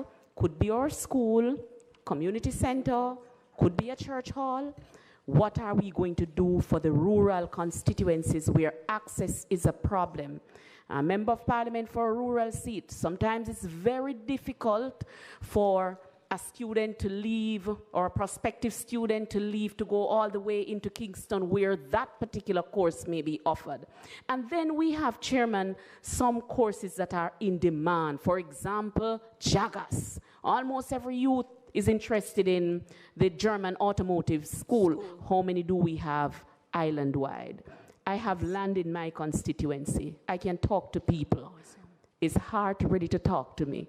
I want us to do business together in my constituency together. I'm very serious about this. So we have individuals, we have Linstead, Yorton, Lloydersville, Guys Hill, Glengough, Bogwalk. It's a big community there. What about the youths who are interested in going to JAGAS? We have to talk, and especially for the females when it comes to makeup artistry, yes. The aesthetic field, we can also talk about that. I have land in my seat that Hart could consider using. Thanks so much, member. Before we talk about the land, for where we have existing infrastructure, so we utilize the schools, we utilize the churches, we utilize the community training centers across the rural areas. We would have done a lot of work across the St. Thomas, St. Mary, Portland belt that is highly rural. We would have communicated with members of parliament within those constituencies to identify schools, community training centers that we can utilize to host the training. So we would have done a lot of that. We also have mobile training. So we have our vehicle fleet that we outfit that would go out there, and there are quite a number of them, Dr. Aston, that the names are eluded me, but we have 5 mobile labs that we drive into the communities and offer the training from that particular vehicle that we would have outfitted for the training. We have different partners that offer the automotive training. JAGAS is the one that you would know, but we have partnering entities in Junction. We have those in Port Maria, and we have in Petersfield. So if it is that, and Montego Bay, so if it is that you have a trainee perhaps in Linstead, we have Old Harbour as well. We'd identify the nearest one, and we do provide vehicular support for trainees to as best as possible in terms of going to a particular location, picking them up, busing them, taking them to a particular location and back. Once those needs come to us, once the regional director identifies the needs, we put a mechanism in place to address it. And we also customize programs. So where it is that we may not have one on our books and the need is there and they would have articulated what it is that they need, we pull the team together, customize, go through the necessary benchmarking and standards, and so offer.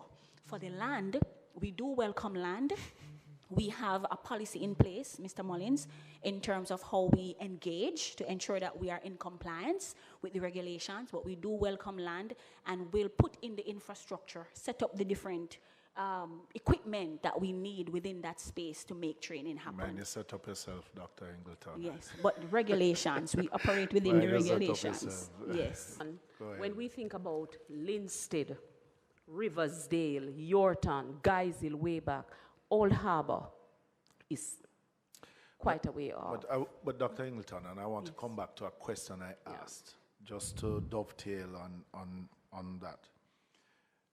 Because even though we're showing low unemployment rates, there's still a large percentage of Jamaicans who are actually not looking for a job. That is true. And looking at the numbers also, there are still employers who are saying they can't get persons of a certain skill set to employ within their organizations. And that's island-wide. Hence, we speak about having to not finding certain categories of workers.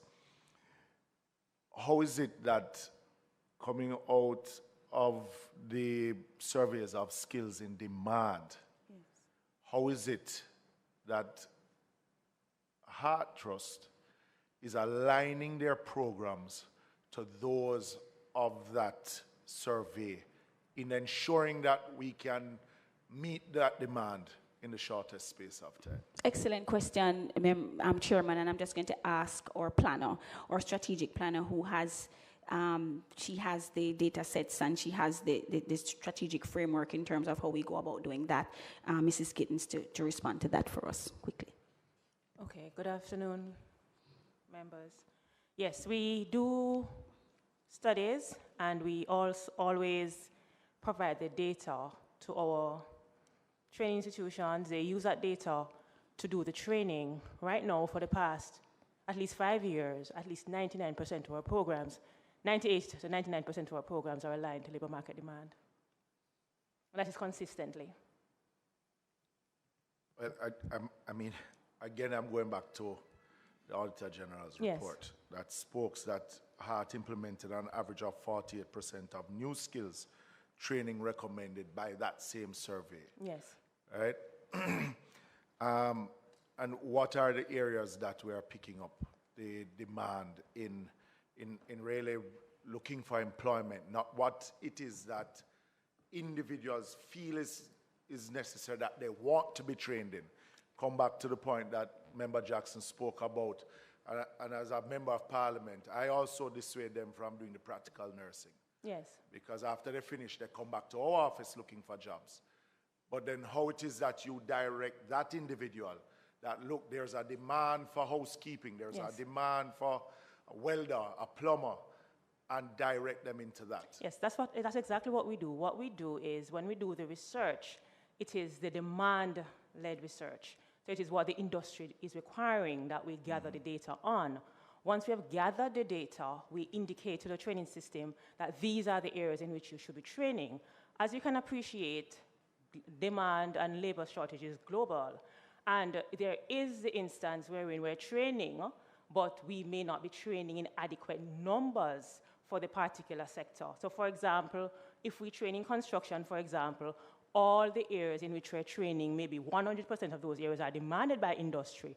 However, industry may demand 500, but we're able to, in a particular year, train 300, for example. So there is a shortfall in terms of the number we're able to deliver to meet industry needs, and you always have to remember as well that migration is a challenge, and so we train them, and many of them take up jobs elsewhere. And so we do not have one-on-one correlation between the delivery or supply of labor and the demand for labor, but where labor is being supplied, there is 98 to 99% alignment as it relates to enrollment and certification every year. Because you still have a large percentage of your labor force that's uncertified. Absolutely. And I know that you do on-site training for those. Yes. But how is it? I mean, can we, or the Heart Trust, when I said we, in collective, promote more of that? Yes. Vis-a-vis your other training apparatus that you have in place.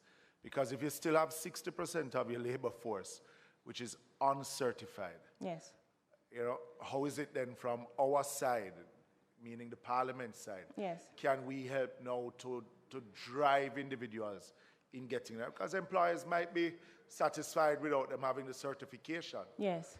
But is it that we make it a requirement? We do offer prior learning assessment. So year to date, we have about 90,000 persons enrolled. And of that, about 14,000 is prior learning assessment. So it's not coming into our training institutions to go through a course for 9 years, for example. We go to you, and if you have already developed the competencies or the skills, we will assess and we will certify. We have been doing that. In fact, we have a program now with City and Guilds wherein we understand that not all our trainees are going to be equipped to do the written exams, because we understand how our trainees are and the constituents that we serve. And so we have a program in City and Guilds where we do oral exams. So we're finding all different methodologies of certifying them on the job, assuring, of course, that they're competent, and certifying them. So let me ask you, let's use the LIFT program as an example. Yes. And I know that there's about 2 or 3 week, 6 week? 8 weeks. 8 week training program. is it that they get certified in a certain skill set before going on to the employment? Employability skills. So we make, Right. okay. No, I Doc, you was wanna just take saying that that one? Dr. McLaughlin, who is working intimately, will respond to the lift. That's her program. Go ahead, Doc. Go ahead, Thank you Doc. so much, and good afternoon, everyone. So after 8 weeks, they would become certified in employability skills. That would take into consideration perhaps about 10 units, where they'll do digital literacy, ICT, conflict management, and some of those those soft skills that would prepare them for any job, any workplace. And when they get onto the job, then they will learn those specific technical skills relating to it. So that comes to my next question now. So if, for instance, someone is employed to Ministry of Finance and works in the procurement department, or some other department within a ministry or agency, after that 1 year of employment, because that is your commitment to them, do they then get certified in that skill set of what it is that they're working in? And the reason why I ask is because you're looking at what, 5,000 on an annual basis? 500, sorry. 500 on an annual basis. And this is, I'm sure it's going to be an ongoing. You certify them basically to the minimum, which is basically to be employable. But then after and if you look at your certification numbers, not that it is wrong to certify them in being able to be employable, but what skill set am I really certifying them at the end of the day, that when they leave that employ of that 1 year, that they're certified in a skill set of what they did for 1 year? So we're working very closely with the receiving agencies to ensure that there's a workforce strategy in place, so that at the end of the year, we can determine the competencies developed, and they can receive an assessment. We'll see where the gaps are, and then after completing that 1 year, then we can fill the gaps, and then they can be certified. And I will say it should be mandatory. Yes. Because we are, meaning government is guaranteeing employment at a rate that most not seeing in our society, with minimum skill set. And for me, the achievement out of this program is what certification that they get at the end of the day, and not that mere certificate to say that you are employable at just at a minimum level. Right. And I think if we're really going to achieve a program like this, because you have other programs that have the employment component to it, that this LIFT program is getting 3-4 times more. Right. And if you look at the minimum requirement that you asked, which is really 3 subjects, I can tell you that, and I'm sure that many other MPs found it hard to find those individuals to make up the 8 that we actually, that we actually wanted. Because I got 22 applications, and only 6 out of the 8 met the requirement. Yeah? So, at the end of the day, for me personally, I didn't want it to be something that we're looking at persons who did not achieve for whatever reason, giving them an employment, paying them $85,000 a month. That is above most of persons who even have a degree in some instances getting. And at the end of the 1 year program, they still don't have a certificate to say that they have achieved in that skill set that they have been working for. I would love to have your problem, but I wasn't different. You give me hate and put me into trouble. Because you give me 8, I got 8 from your officers in Portmore. And then you put online, you put on your site that people can apply online. And then the whole of them come because somehow people think that I'm the MP for all of Portmore. So everybody come and almost overrun my office. They download the forms and take it to my office. And my assistant here can't do anything because your officer says only 8 I can submit. So you have an expectation level up here, Yes. and you only have 8. So I wish I could have your problem. Because I have the people with I had a similar problem because of the online. Yes, that that they were was, told, to be honest with you, managing director, that was kind of cruel. You know, you put me under pressure. We spoke to your local officers and tell them don't bring it come to the office. Because when they come to us now, and then your officers tell them must carry to the MP. So when the MP don't take them, it's like we are the wicked ones. I would say Hart was the wicked one in this case, because you set me up, right? So that I want to take off my chest. But one of the options that was given to, which I commend the Mandeville office, is those persons who came in but did not meet the threshold, that we found another program to put them in. Right, that So is that across. was- yes. It's across the trust. Yeah, So, so that is what we did. What I might think, Chairman, this thing had required some more planning before you jump out the gate. It was pre-cooked. For the officer tell me that it's a plane you're building while flying. I'm not going on that plane. Build it first before we go open up because it don't crash with me.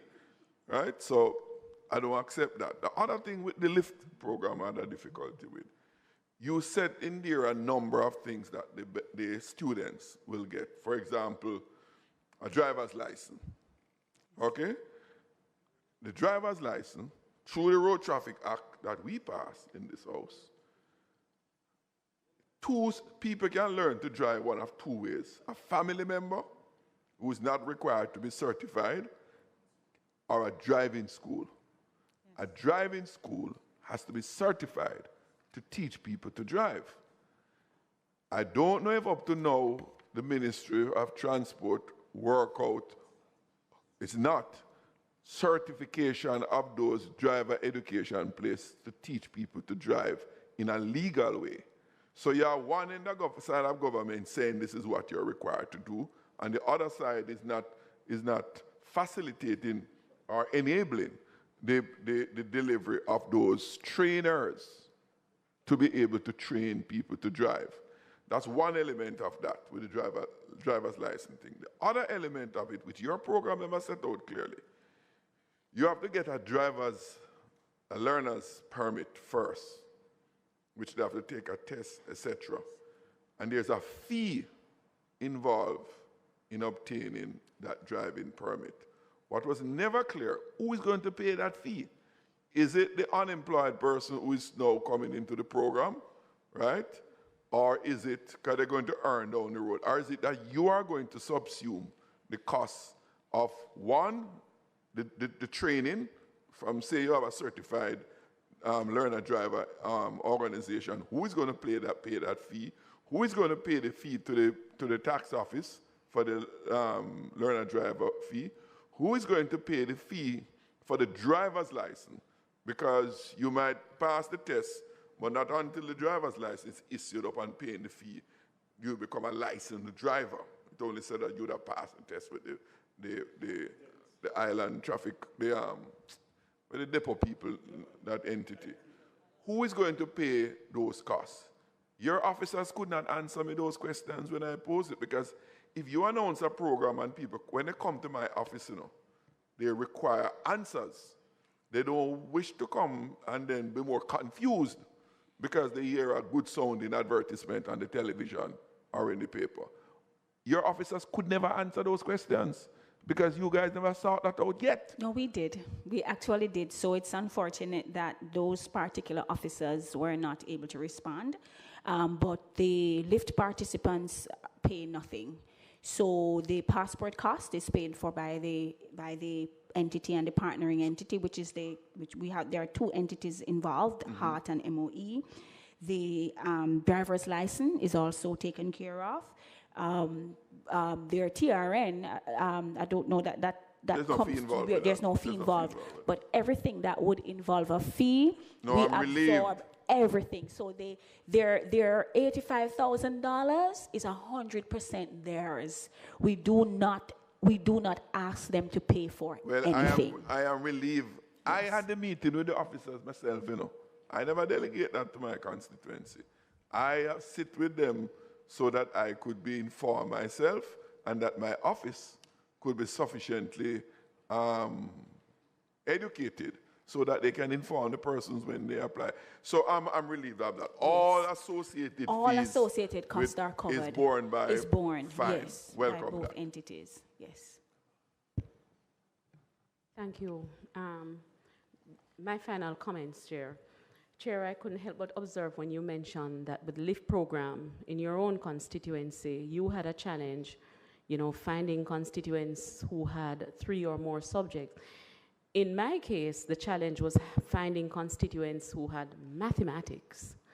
And we are probably going into not uncharted waters, but controversial nevertheless, where we have to now think about alternative forms of learning, alternative forms of education. Does it mean that if an individual does not have 5 or more subjects, how they are, it compromises them in pursuing their life chances, because we learn at different levels and there are different types of learners. That is right, And yes. not because you have individuals who may not be able to boast their 5 or 8 CXCs, it doesn't mean that these persons are not brilliant people, especially when it comes to the skill areas. Sometimes they are, very often when we see our mechanics, our aestheticians, right, their work and the mastery of it is nothing short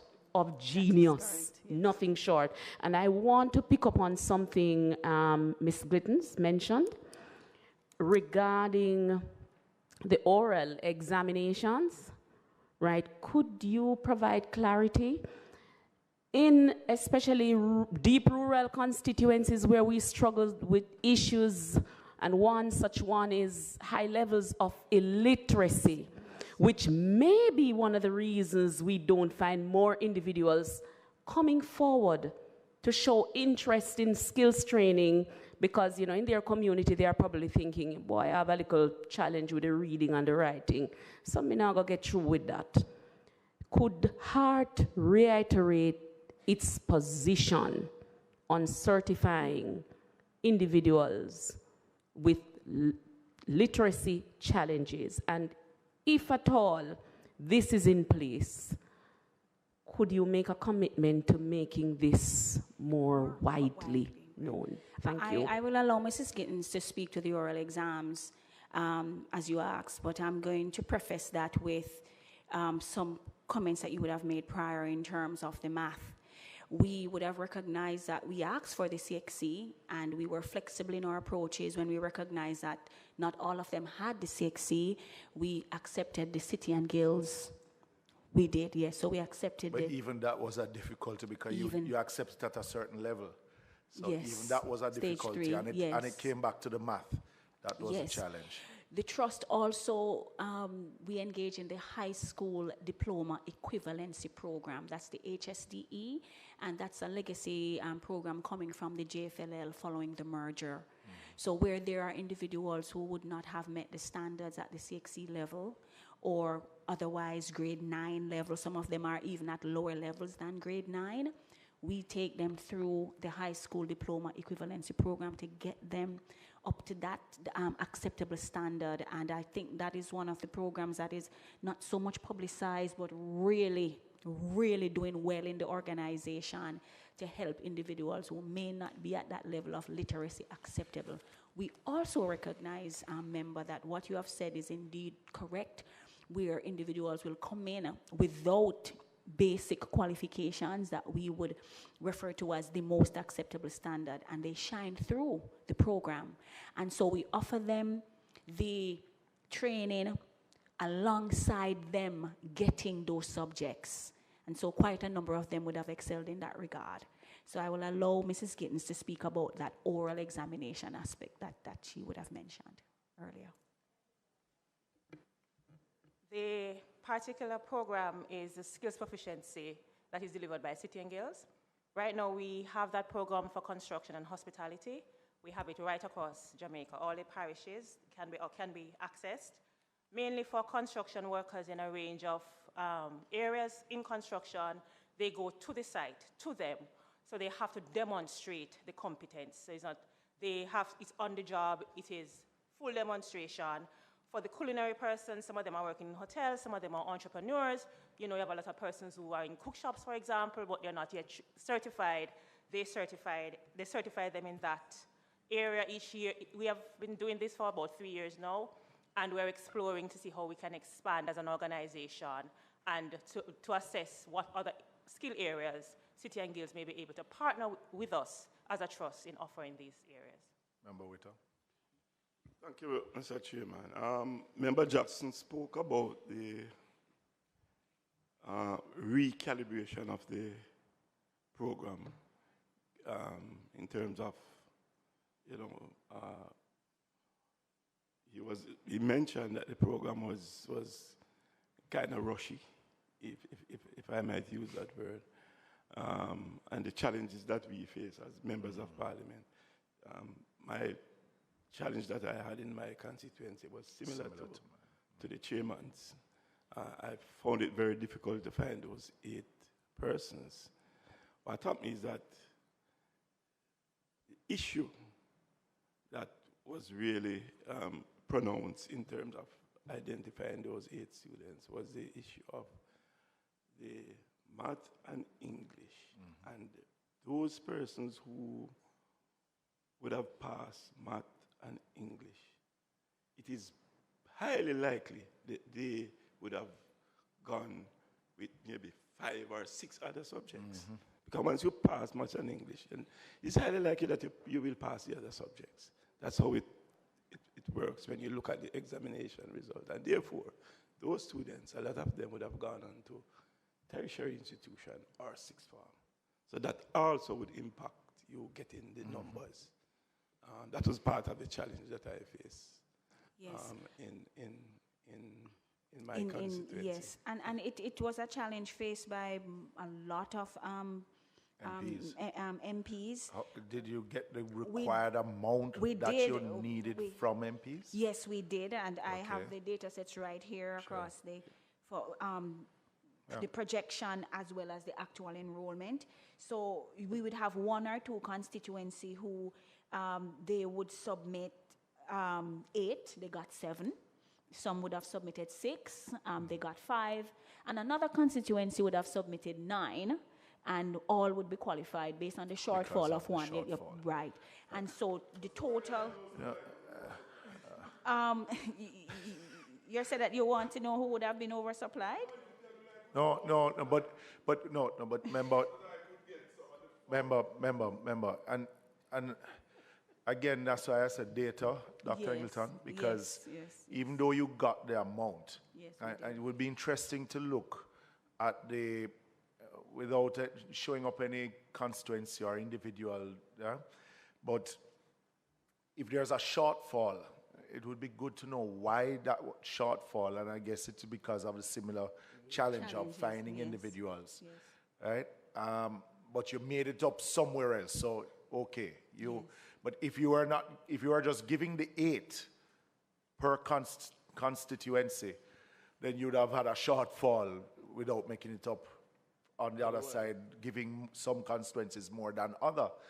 And it comes right back down to your educational system. And I am going to join my member Morrison, because a lot of these individuals, I mean, I have individuals in my constituency that you see them teach themselves music by just going to church. You see them teach themselves phone repair without having any formal training, a computer. Yeah? So you have individuals that might not have the subject that is required to send them on to tertiary, but they are very good with their hands, right? So that is why I'm saying that even these that we have, this 500, at the end of the day, what certification, outside of just being job ready, that we leave them with after 1 year, that if the employer is not able to keep them beyond the year that you are paying them for, being able to find a job elsewhere with a certificate to say that I have done 1 year working at Heart Trust, in even filing or data entry, that they leave with that certificate. I think that is how I would rate if we really have achieved, than just to say that I've employed them for 1 year. And we are going to do that. We have taken that recommendation immediately. We are going to ensure that that happens. And we would have started that mechanism prior. We met with all of the receiving entities last week and all of the MDAs, the private sector entities, and we communicated with them what our expectations are, how we're going to be monitoring and evaluating the trainees as they go through, what the requirements are in terms of what we expect them to give, and so that certification is part of the process. Thank you. Yes. I have 2 last questions because we have to wrap up now. This is to you, PS. Machado Building. 2013, that building was purchased. $53 million coming from Hart. We're in 2023 now. What's the status of that building?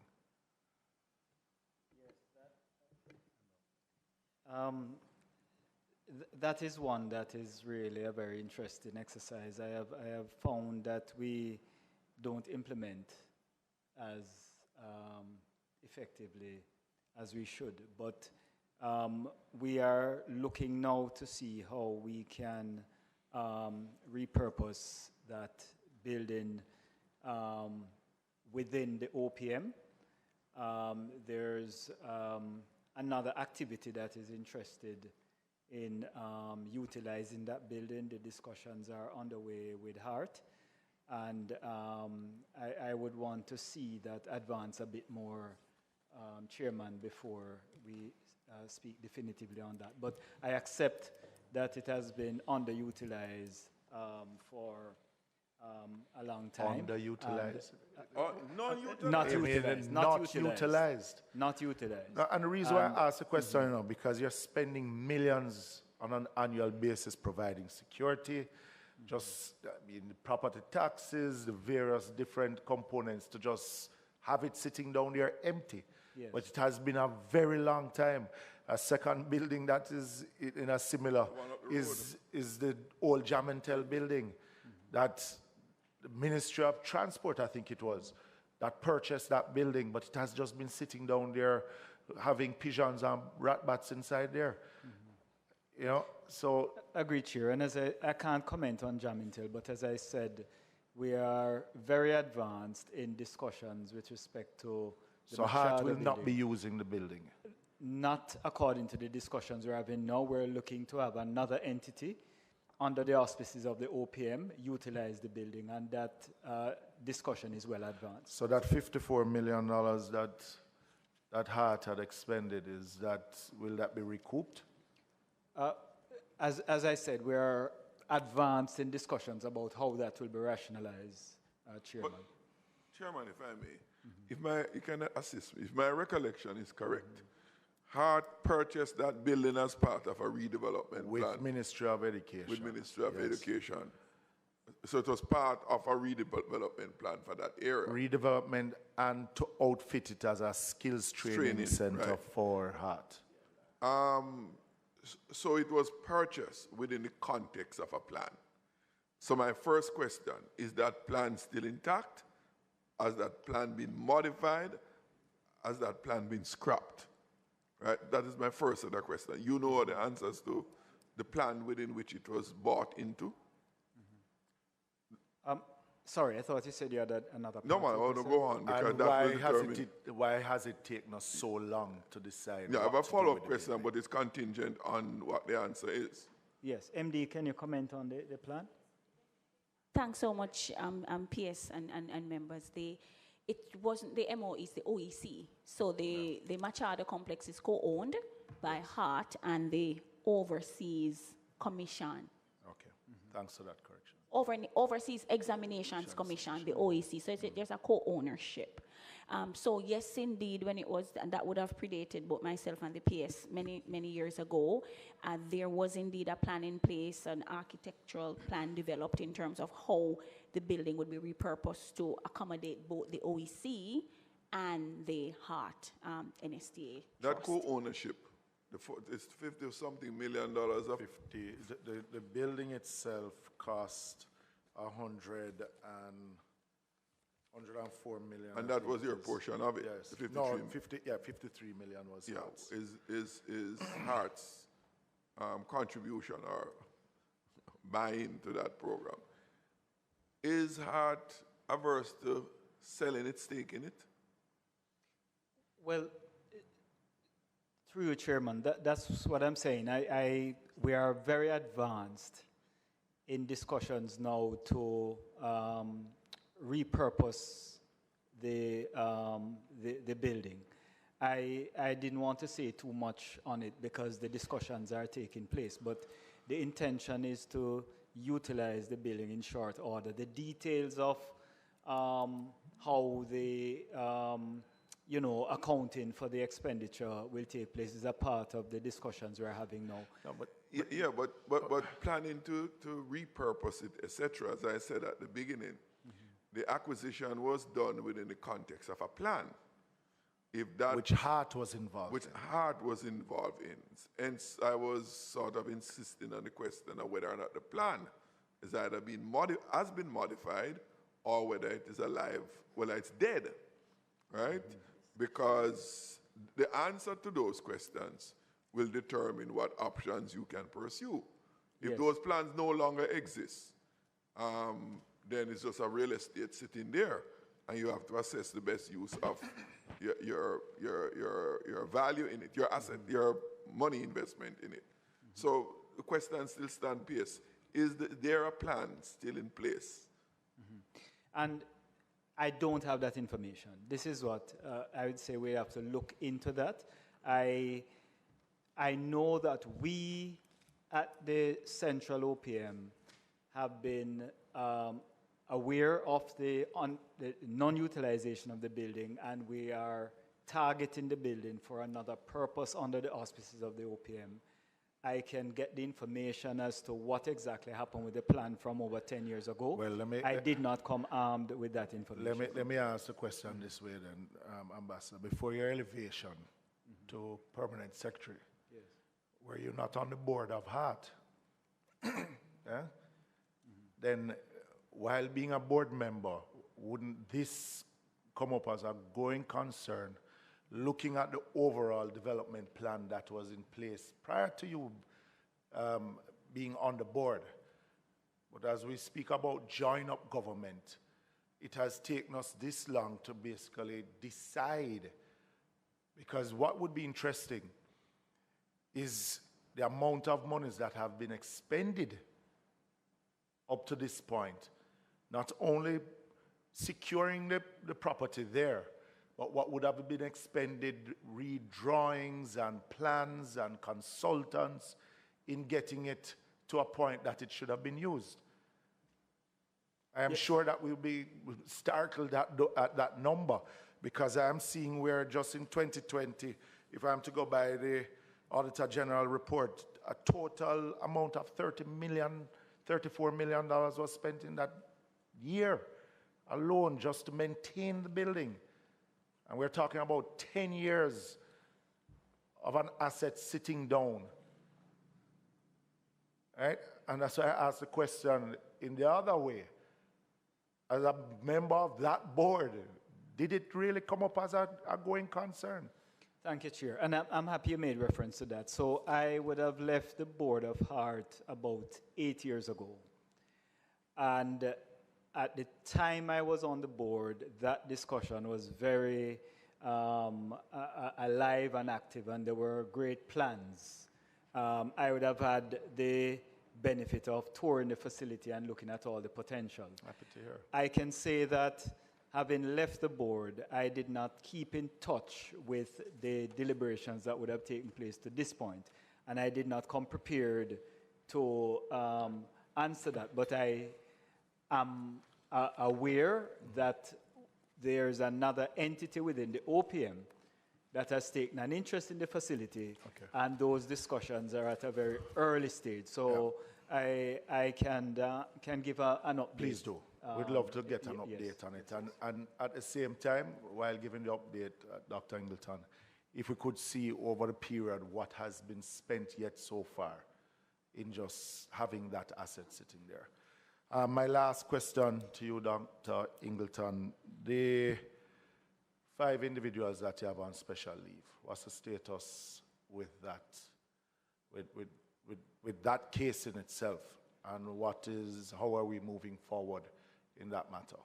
Okay, thanks for that. So, as you are aware, Chairman, the matter is under investigation, so I wouldn't really want to prejudice the case with giving details, and my first duty is to ensure that I protect the dignity of the individuals who are on leave, and so it is in process in terms of an investigative process, and until that is completed, certainly when that is completed, I'll be happy to provide. Internal or external investigation? It would be internal investigation, but the same rules apply in terms of not communicating such as to prejudice. But haven't individuals received letters from the Heart Trust in what the findings of those investigations have been? So all of that would be part of the investigative process. I asked a question, a particular question.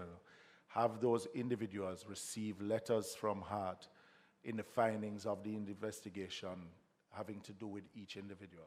Certainly, the receipt of letters in terms of the investigation is part of the investigative process. And so that part of the process would have been concluded. No, Madam MD, I'm a bit not so clear. You have 5 persons where you have issues. Yes, internally there are issues. You carry out an investigation, or you're carrying out an investigation in order to come to a conclusion. The investigation is not an academic exercise in and of itself. It's a means to an end. That you do the investigation, and what the investigation reveals, then it causes you to make a decision. If you have done an investigation and reached to the point that you can convey findings of the investigation, of course, natural justice requires some due process where allegations would have come up in the investigation and the persons involved would have to be given an opportunity to respond to those findings within coming out of the investigation, and thereafter the organization makes a decision. So 1, you have completed the investigations.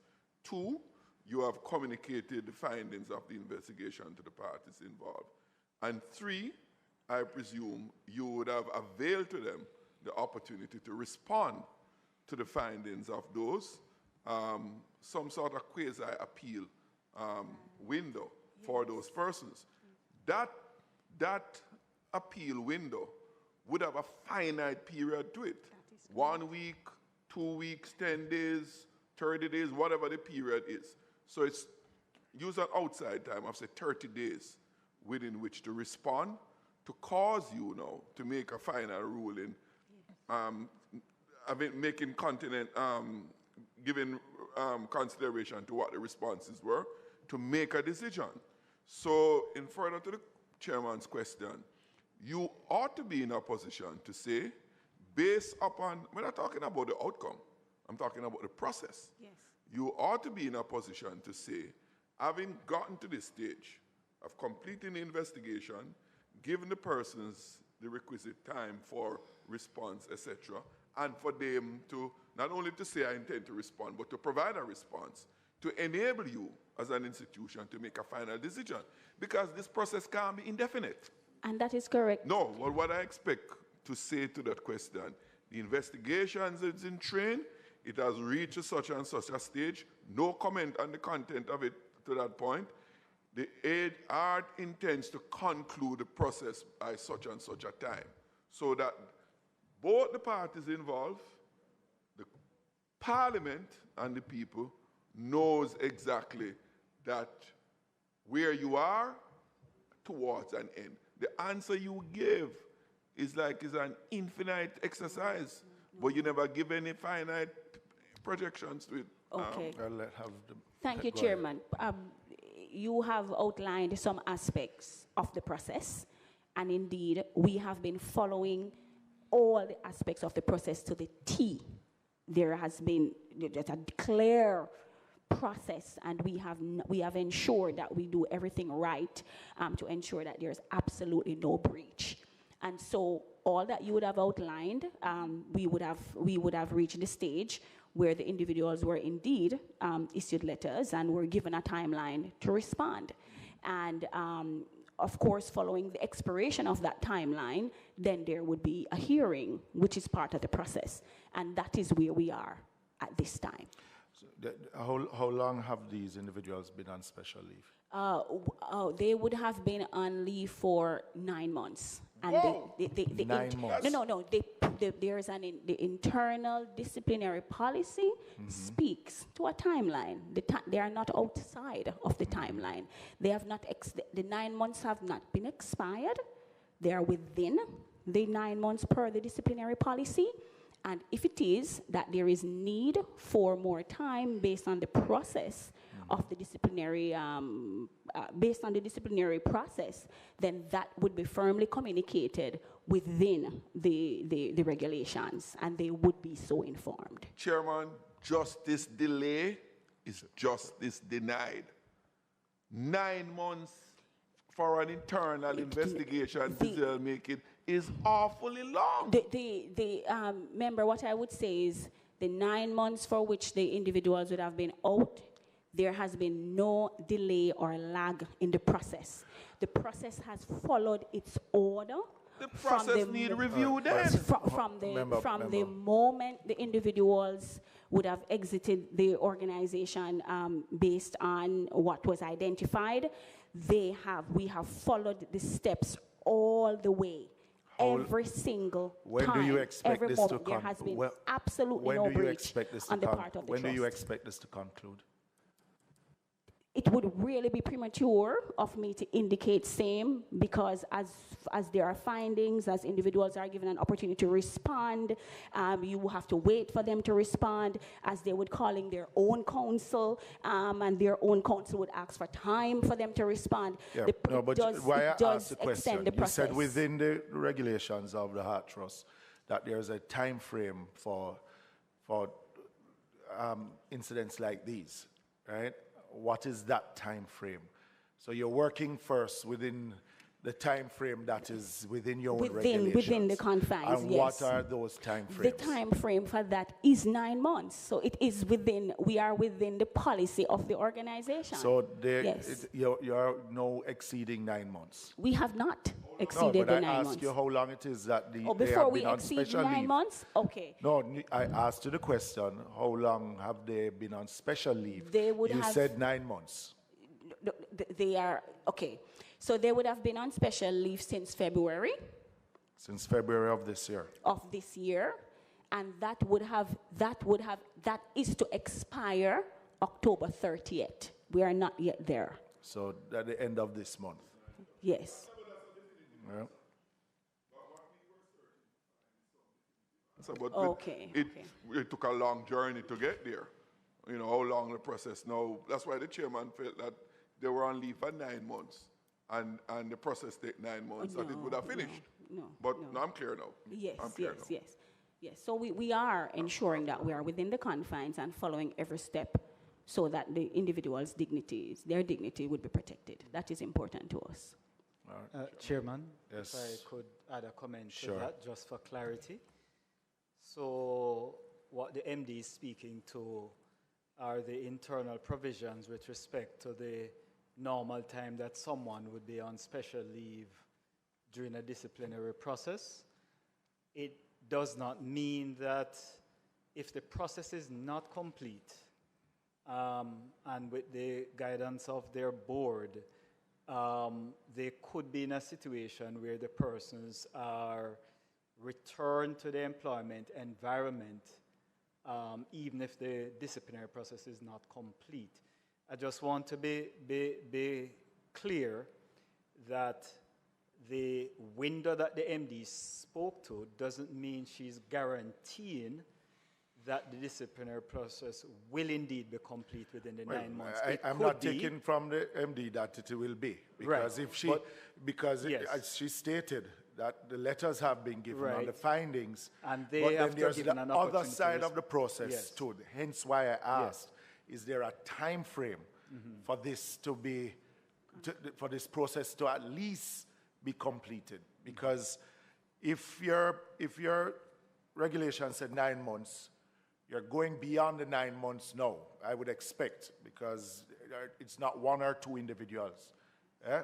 Chairman, the clarification I wanted to offer is that there's a distinction between the period that is normally allowed for persons to be on leave for a particular purpose versus the completion of the process and the fact that the members who are being investigated may consult with their counsel, they may take time to respond, etc., and they have to be given an opportunity for the due process to follow.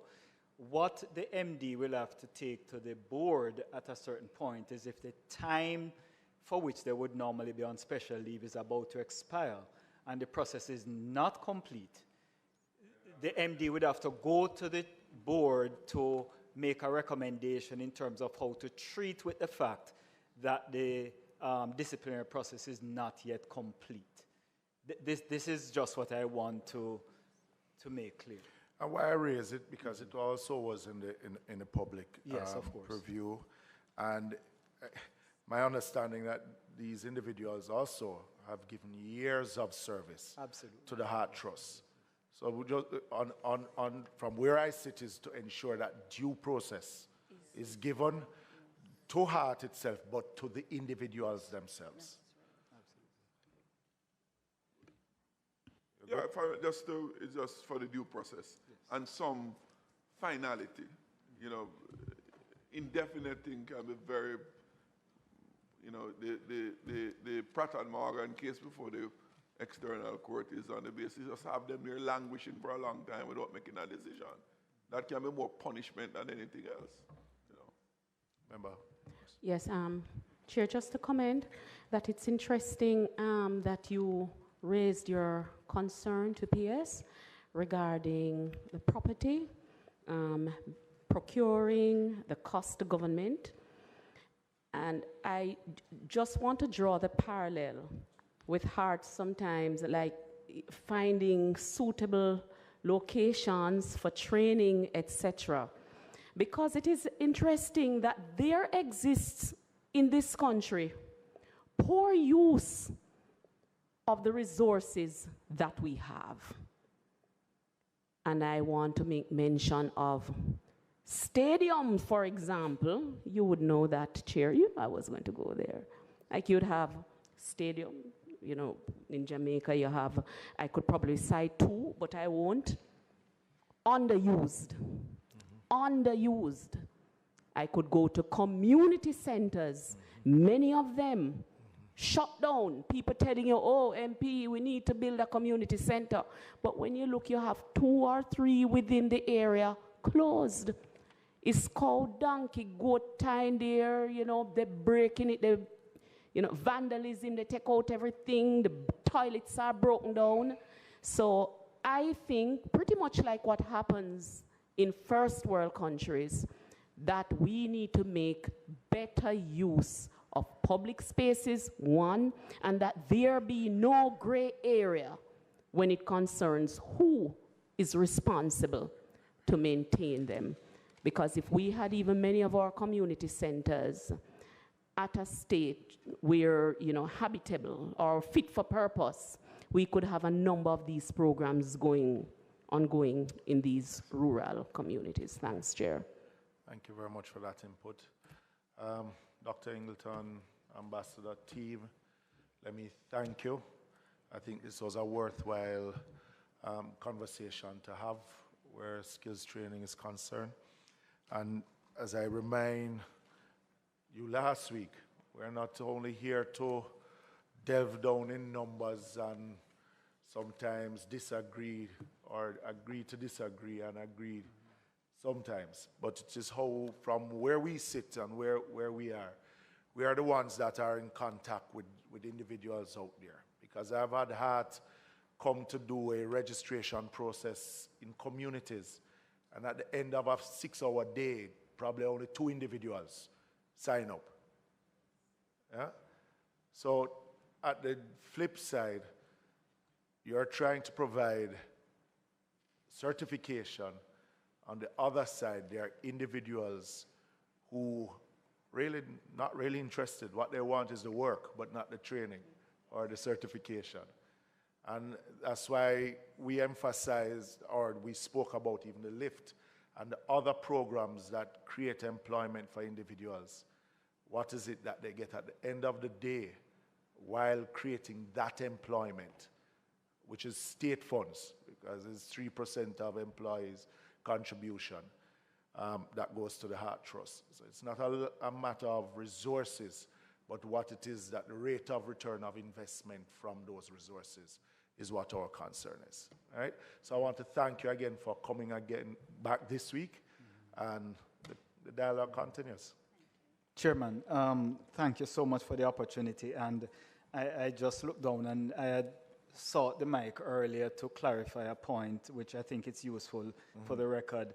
You may recall that Member Jackson had sought clarification on whether the community training institutions all meet the minimum standards, and the MD had assured him accordingly. I just want to add a clarification that for a community training institution to be approved to deliver training, they must meet minimum standards. But there's an ongoing process of monitoring, as you can imagine, to ensure that the standards are maintained. And we're not saying that you may not, as we do sometimes, may come across an institution that has fallen off the standards and either have to be brought back up to speed or removed accordingly. But in order to just be approved in the first place, they must meet those standards. But there has to be a continued process of monitoring to make sure they maintain those standards. I just wanted to add that clarification. Thanks again. And again, why our concern is that we have seen in the past, coming out of reports of institutions themselves collecting that subsidy, but not delivering what they ought to deliver. Hence the question. Indeed, Chairman. Thank you. Thank you very much, members. Thank you. And to the members of the committee that came to the meeting today. Thank you very much. Thank you, team. Have a good afternoon. All right, thank you. Welcome. Members, are there any other business? No other business. The next meeting of the committee next week is November 1st. And we originally had Ministry of Labor, which was slated for today. And we will just shift them to the next meeting. So date of the next meeting would be Wednesday, November 1st. Isn't it the 25th? Wednesday the 25th. Wednesday, November 25th at 10 a.m., where we will invite Ministry of Labor. Thank you, members. This meeting is adjourned.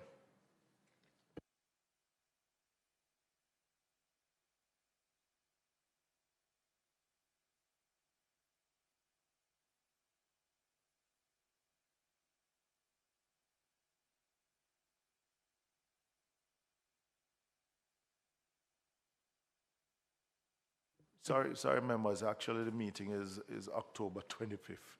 Sorry. My apologies.